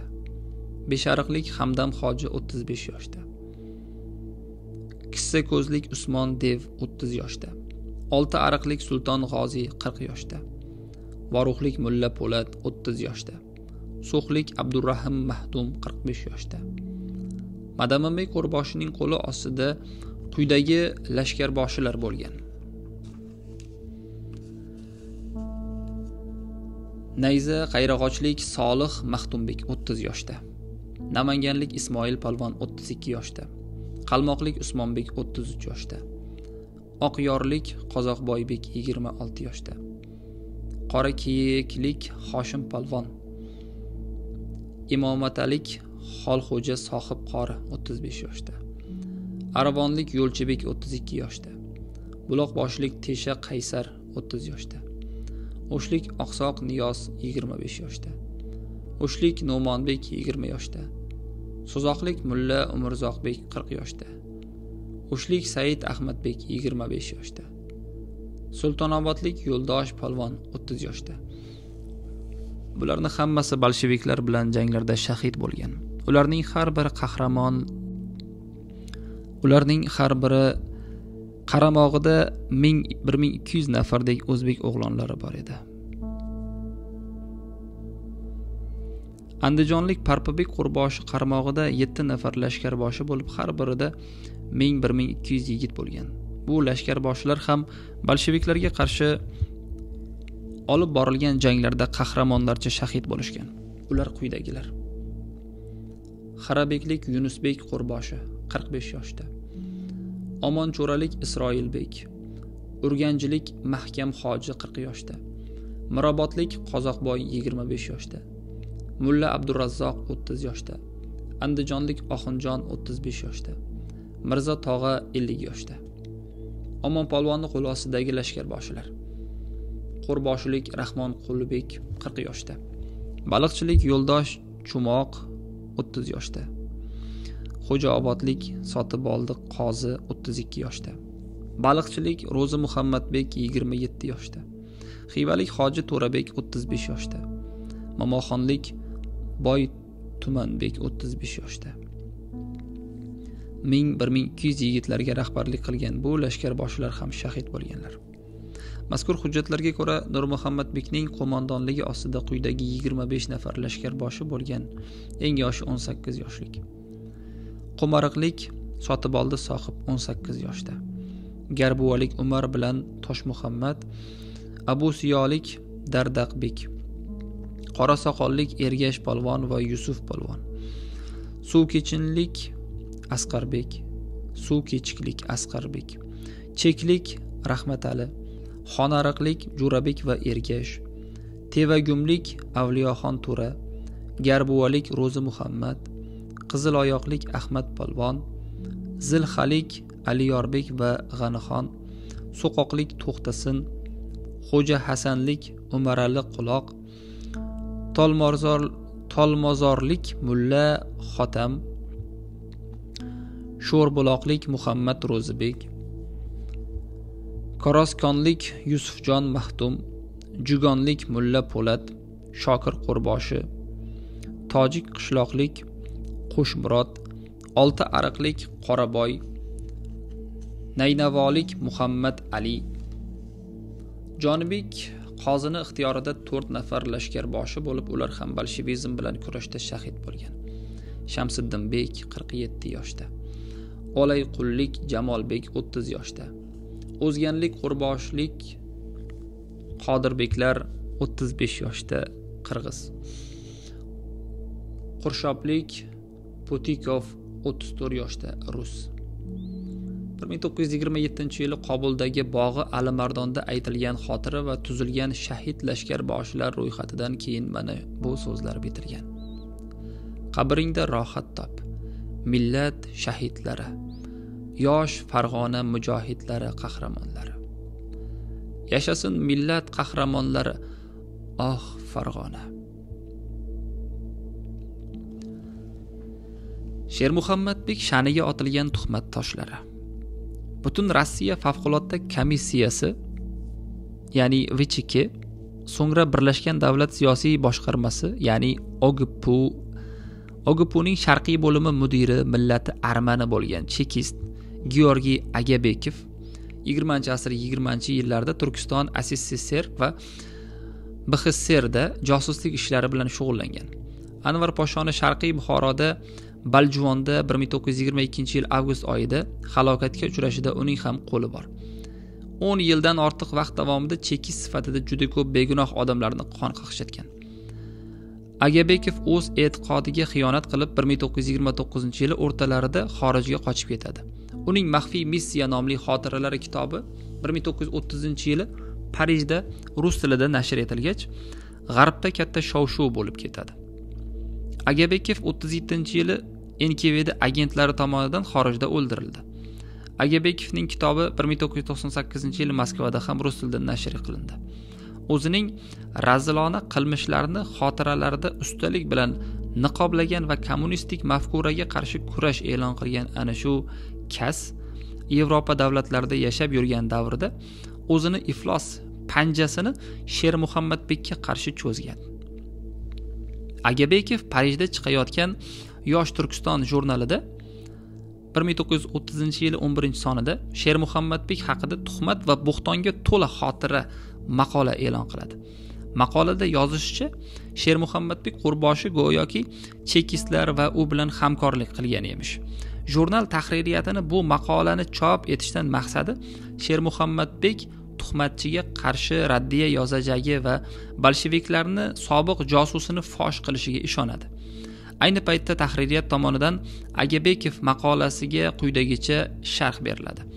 Biz haqiqiy Turkiston millatchisi bo'lgan Shermuhammadbekning bu chekistlar tomonidan uning ustiga otilmoqchi bo'lgan dog'ni tozalab olajagiga ishonamiz. Oradan ma'lum muddat o'tgach, jurnalning bu soni bilan tanishgan Shermuhammadbek tahririyatga o'zini raddiyasini yuboradi. Mana endi deyiladi jurnal hayotining navbatdagi sharhida. Shermuhammadbek o'z raddiyasini yuborib o'tiribdir. Bu raddiya bo'lmasa ham bizning Shermuhammadbekka nisbatan ishonchimiz kamaygani yo'q edi. Bu Shermuhammadbekka raddiyasi ila bolsheviklarning shaytonligini yana bir daf'a ortiq maydonga chiqargan bo'ladir.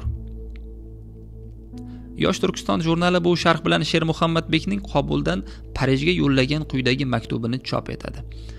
Biz ushbu maktub matnini Tarixning hasratli sahifalari kitobiga kiritilgan professor Shamsiddinovni Farg'ona qo'rboshilari nomli maqolasida keltirilgan matn asosida berib o'tishni lozim topdik. Sevikli afandilar, chin ko'ngildan qaynab chiqqan arz ila ixlos hurmatlarimni qabul etingiz. Yosh Turkiston jurnalida burungi chekistlardan Og'abekovni xotiralarida meni ustimga aytilgan kir bo'xtonni o'qib juda o'kindim va bu jurnalning o'z paytida menga kelib yetmaganiga ko'p qayg'urdim.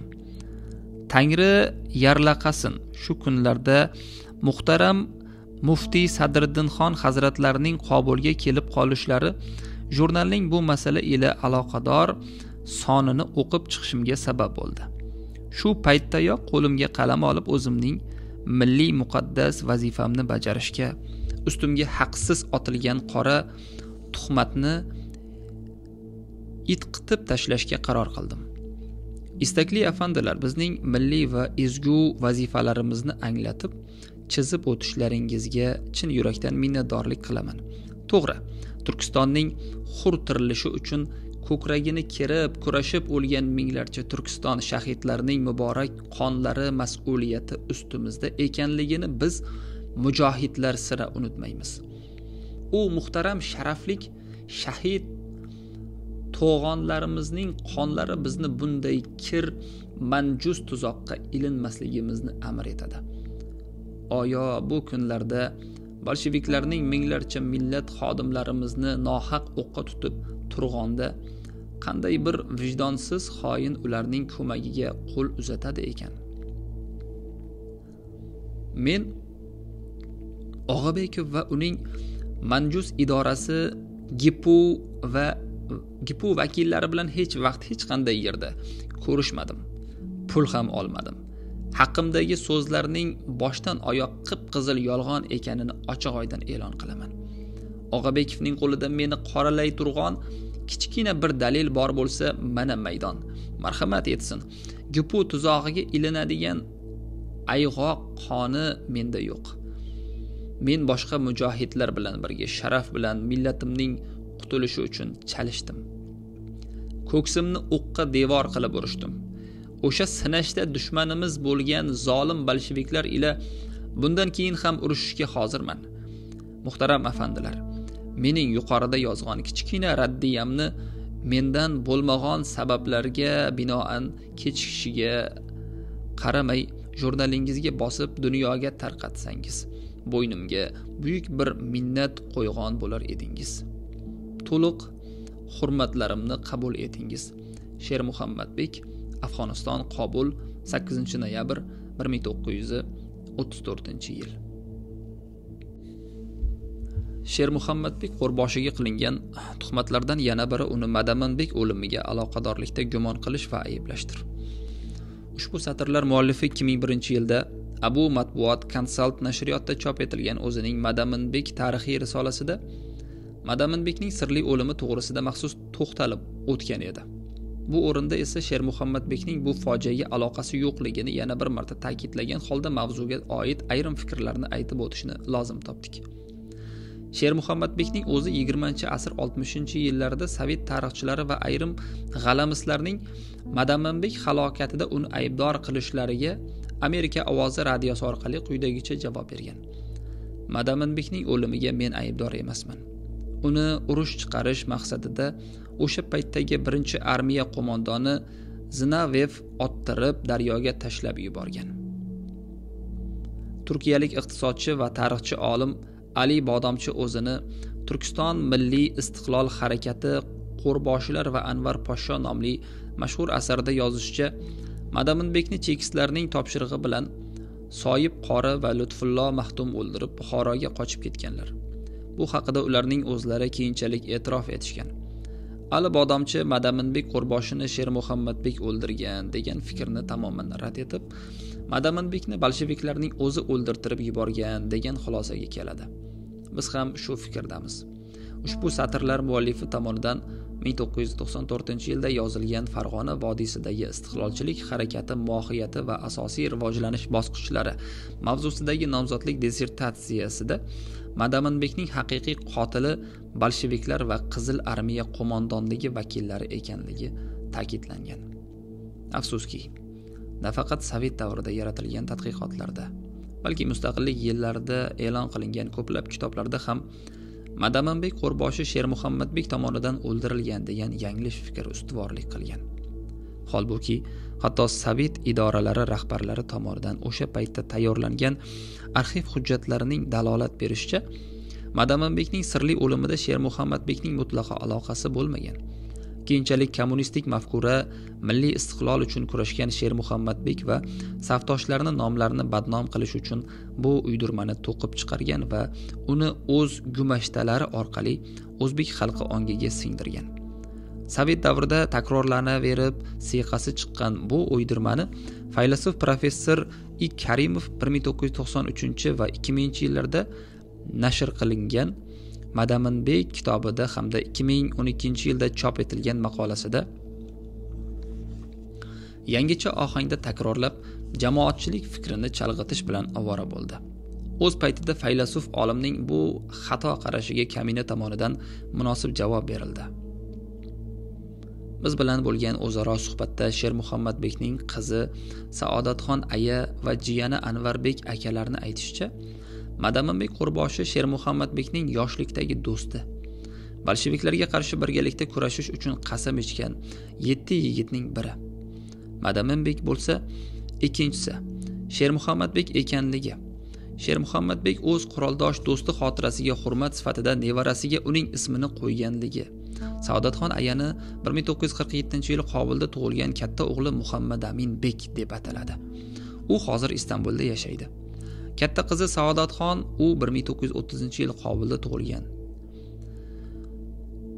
1930-yil Qobulda tug'ilganga Madaminbekning rafiqasi Saodatxon aya Abdurazzoq qizining nomini berilganligi, ukasi Nurmuhammadbek esa Madaminbekning xolavachchasiga uylanganligini tushuntirishdi. Shermuhammadbek har doim xorijda Madaminbekni milliy qahramon sifatida e'zozlab kelgan. Xullas, Shermuhammadbek qo'rboshiga u hali qurolini qo'ldan qo'ymagan davrda ham, tiriklik paytida ham, o'limidan so'ng ham qilingan turli tuhmat va malomatlar zamonlarning dahshatli po'rtanalari ostida bir sovun ko'pigidek ajralib, yo'qlikka uchib ketmoqda. Shermuhammadbek esa tarix hukmi oldidan yorug' yuz bilan o'tib, 21-asrdagi barkamol o'zbek nasliga peshvoz chiqmoqda. Uzoq kutilgan diydor. Shermuhammadbekning shaxsiy hayoti va faoliyati singari murakkab kechgan. Shermuhammadbekning avlodlari va yaqin qarindosh urug'laridan yozib olingan xotiralar asosida uning oilasi va farzandlari to'g'risida muxtasar ma'lumot bermoqchimiz. Shermuhammadbek Farg'ona vodiysida Qizil armiyaga qarshi kurash olib borayotgan 1921-yilda arxiv hujjatlarida keltirilishicha, Shohimardonlik Mamajon Mingboshining 13 yoshlik qizi Soliyaxonga uylanadi. Shermuhammadbekning birinchi rafiqasi bo'lgan Soliyaxon Marumova eri muhojirlikka ketgach Farg'onada yashab qoladi. Ularning farzandi bo'lmagan. Kollektivlashtirish davrida bu ayol kolxozga kirib, el qatori turmush kechiradi. Toshloq tumani Oqsoq qishloq sovetining Teraktosh qishlog'ida istiqomat qilgan. Soliyaxon Ma'murova 1937-yili 3-dekabrda Sovet organlari tomonidan qamoqqa olinib, 8 yil qamoq jazosiga hukm etildi. Soliyaxon Ma'murovani akalari Mamadali va Mahmud Mamurovlar hamda amakivachchasi Normat Xoliqov ham qamaladi. U jazoni Viatka lagerlarida o'taydi. Ular sovuq o'lkalarda halok bo'lishgan. Ma'murova o'limidan so'ng 1989-yilga kelibgina oqlandi. Shermuhammadbek esa Qobulda yashab turgan paytda 1924-yili Andijondan bu yerga kelib qolgan Zulfiniso ismli qizga uylandi. Zulfiniso 1898-yili Andijonda tug'ilgan bo'lib, mashhur Mirkomilboyning jiyani bo'lgan. Bu nikohdan Davronbek, Saodatxon, Jahongir va Xosiyatxon ismli farzandlar Qobulda dunyoga keldi. Jahongir va Xosiyatxon yoshligida vafot etishgan. Ularning onasi Shermuhammadbekning rafiqasi Zulfiniso aya 1977-yili 79 yoshida Adana shahrida vafot etdi. Shermuhammadbekning to'ng'ich o'g'li Davronbek aka keyinchalik AQShning Nyu-Jersi shtatidagi Bonton shahrida yashagan. Saodatxon aya bugungi kunda 94 yoshda bo'lib, u Turkiyaning Adana shahrida istiqomat qiladi. Saodatxon aya 1946-yili Kobulda O'shlik Saidjonga turmushga chiqqan bo'lib, bu nikohdan Kobulda Muhammad Aminbek, Muhammad Siddiq, Pokistonda Munavvar Chovush, Adanada Xosiyat, Muhammad Usmonbek, Mehriniso Avji va Umarbek nomli 7 farzand tug'ilgan. Shermuhammadbekning ukasi Nurmuhammadbek ham dastlab Farg'onada uylangan. Birinchi xotinining ismi Saodatxon bo'lib, bu nikohdan Abdulhamid tug'ilgan. Ayrim arxiv hujjatlarida keltirilishicha, Nurmuhammadbekning bir to'qoli ham bo'lib, u Qirg'iz Muhiddinbek Qo'rboshining qizi bo'lgan va Nurmuhammadbek unga 1921-yilda uylangan. Nurmuhammadbek muhojirlikka jo'nab ketganda bu ayollar vatanda qolishgan. Nurmuhammadbekning o'g'li Abdulhamid ham SSSR hududida qolib ketgan bo'lib, u 40-41-yillarda Sovet-Fin urushida halok bo'lgan. Nurmuhammadbek 1930-yili Qobulda Sobiraxon ismli qizga uylangan. Undan 2 farzand Anvarbek nomli o'g'il va Surmaxon ismli qiz ko'rishgan. Sobiraxon aya 1960-yili vafot etgach, Nurmuhammadbek Adanada 1963-yili Xuriya xonimga uylangan. Bu nikohdan bola tug'ilmagan.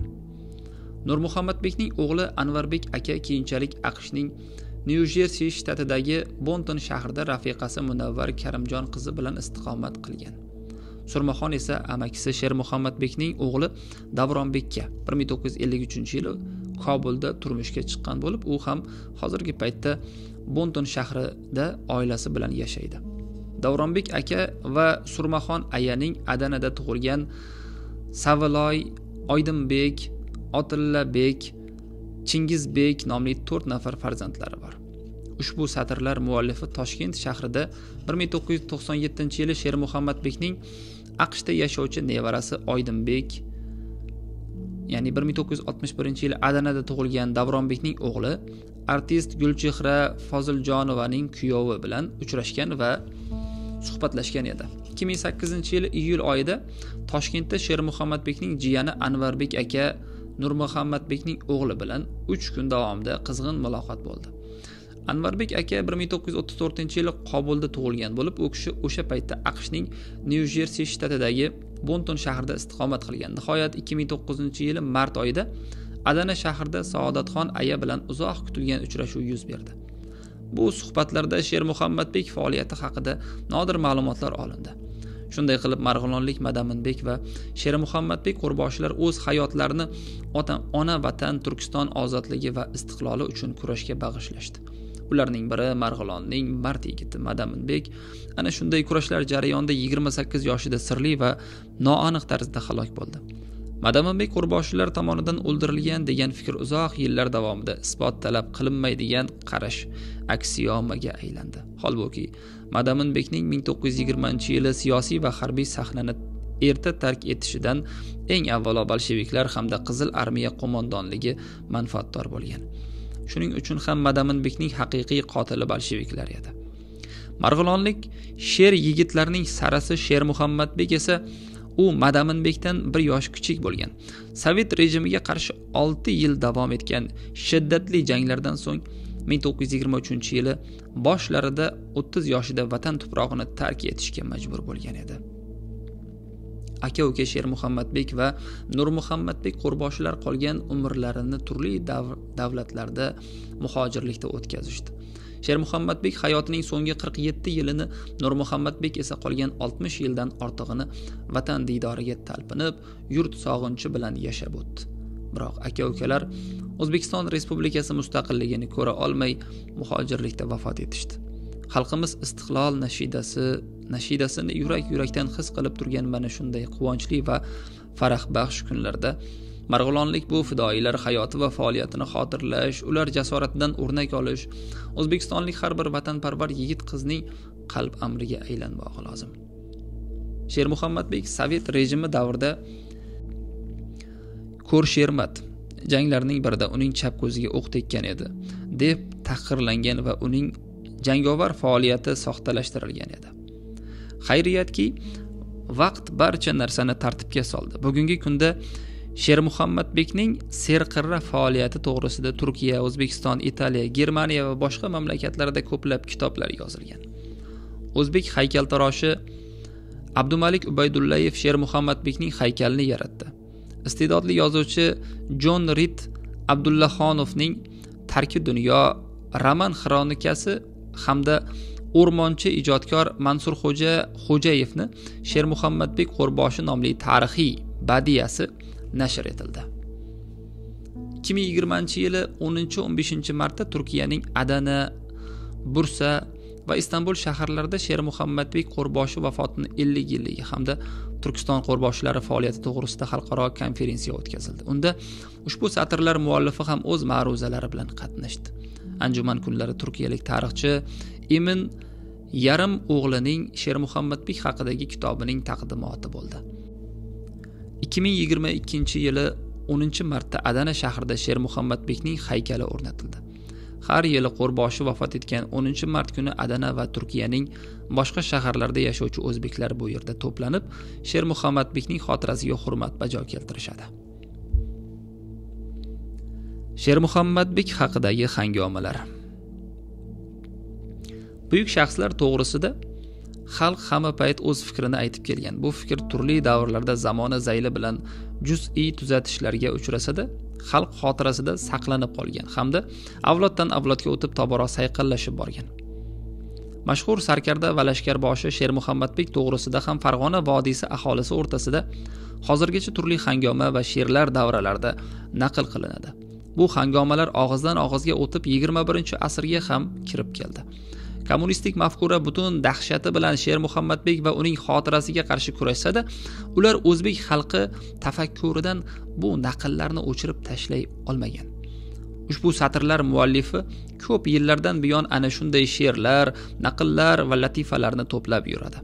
Bu latifa va hangomalarni bir qismi mustaqillik davrida turli kitoblarda e'lon ham qilindi.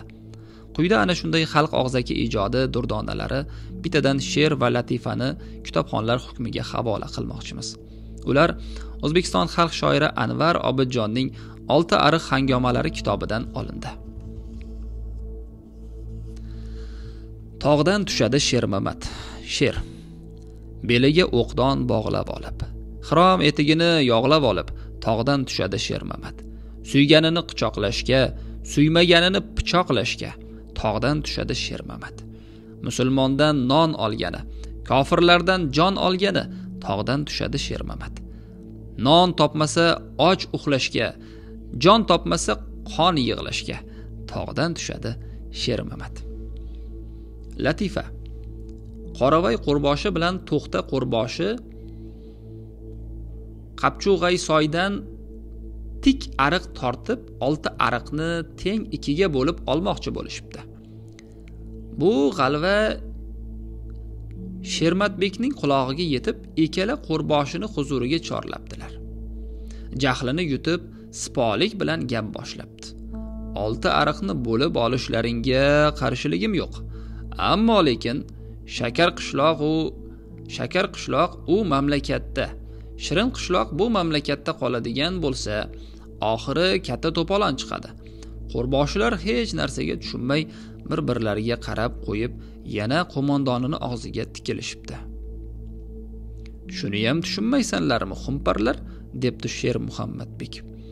Eski gurunglarning xumori tutib, shakar qishloqliklar shirin qishloqliklarni askiyada ezgisi kep qolsa, bir mamlakat ikkinchi mamlakatga bostirib kiradimi? Ikki ajabtovur qishloq o'rtasidagi chapani aloqalar buyuk olti ariqni parchalanishdan asrab qolgan ekan. Cho'lpon. Go'zal Turkiston she'ri. Go'zal Turkiston, senga ne bo'ldi? Sahar vaqtida gullaring so'ldi. Chamanlar barbod, qushlar ham faryod, hammasi mahzun, bo'lmasmi dilshod? Bilmam na uchun qushlar uchmas bog'chalaringda. Birligimizning tebranmas tog'i, umidimizning so'nmas chirog'i. Birlash ey xalqim, kelgandir chog'i, bezansin endi Turkiston bog'i. Qo'zg'al xalqim, yetar shuncha jabru jafolar. Ol bayrog'ingni, qalbing uyg'onsin, qullik asorat barchasi yonsin. Qur yangi davlat, yovlar o'rtansin, o'sib Turkiston qaddin ko'tarsin. Yayrat, yashnat o'z vataning gul bog'laringda. Cho'lpon. Go'zal Farg'ona. Ey go'zal Farg'ona, qonli ko'ylagingdan aylanay. Tarqalib ketgan qora vahshiy sochingga bog'lanay. Vahshiy bir o'rmon kabi bag'ringga bosmishdir qamish, ko'zlaringda hech ko'rinmas bir olov, bir o't yonish. Keng chiziq yaylovlaring yovlarga ochmish ko'ksini. Bir qora parda bosibdir tuprog'ingning ustini. Ko'zlaring so'lgan o'lik ruhing bilan boqding menga, qutulishning yulduzi aslo ko'rinmasmi senga? Ul baland zo'r tog'laring nega to'solmas yov yo'lin? Yo'qmidir o'tkir qilich kesmakka yovlarning qo'lin? Biz butun ojiz, zaif, bag'ri ezilgan sen uchun. Bul qadar qonlar to'kildi ul dahidin sen uchun. Yig'lama yurtim, agarchi bul kuningda yo'q bahor, kelgusi kunlarda baxting yulduzi o'ynab qolar. Azam Naziri. Sher Muhammadbek. She'r. Ma'nan haqlidurman g'ururlanmoqqa. Ajdodlarim ruhin xotirlamoqqa, sho'rolar yomonlab xaloskorlarni keldilar urinib ishontirmoqqa. Ona Turkistonim uzra keng osmon, kalxat quzg'unlarga bo'lganda makon, millat faxri bo'lgan ne alp qomat, alpomish yigitlar fido etdi jon. Shulardan sher qadam Sher Muhammadbek bosqinchilar tomon chiqib bordi tik, shunqorlarni chorlab belini bog'lab hujumga otlandi mangu berdidek. Elu yurt nomusi sharaf shonim deb, bobom Temur qo'llar bor imkonim deb, dovyurak sarkarda Sher Muhammadbek kunu tun jang etdi Turkistonim deb. Har so'zni fikrlab bir bor kesdi u. Sho'rolar hiylasin payqab sezdi u. Vatan ozodligin buyuk baxt bilib kurashda ayovsiz yovni ezdi u. Xaloskor qo'shinga saylangan sardor, o'ksik ko'ngillarga bo'ldi madadkor. Botir o'g'lonlarga yo'lboshchi bo'lib ozodlik tug'ini tutdi u shiyor. Birdan bir maqsadi birlashmoq edi, bir yalov ostida kurashmoq edi. Ozod vatan uchun bir tan jon bo'lib to'lqinli daryodek jo'sh urmoq edi. Bag'rini tirnardi bekning armoni, kundan kunga bo'ldi zulm zamoni. Badkirdor xoinlar xizmati bilan uzaydi g'animning qo'li zaboni. Sher Muhammad chuqur o'ylarga tolib boqdi samolarga nigohin solib, noiloj yurtidan ayro ketdi u vatan tuprog'idan bir siqim olib. Ona vatan ramzin qalbga etdi jo. Yaxshilar hurmatin etdilar bajo. Izzatda yashadi ammo yodidan o'chmadi vatandan bo'lgani judo. Taqdirga tan berib turk tomon ketdi. Adana tuprog'in panohgoh etdi. millat qahramoni Shermuhammadbek 77 yoshda olamdan o'tdi. Alloh haq, shukrkim 70 yil o'tib keldi istiqlolning shukuhi yetib, ruhlari shod bo'lsin xaloskorlarni deb so'zim tugatdim duolar etib. Alloh rahmat etsin xaloskorlarni.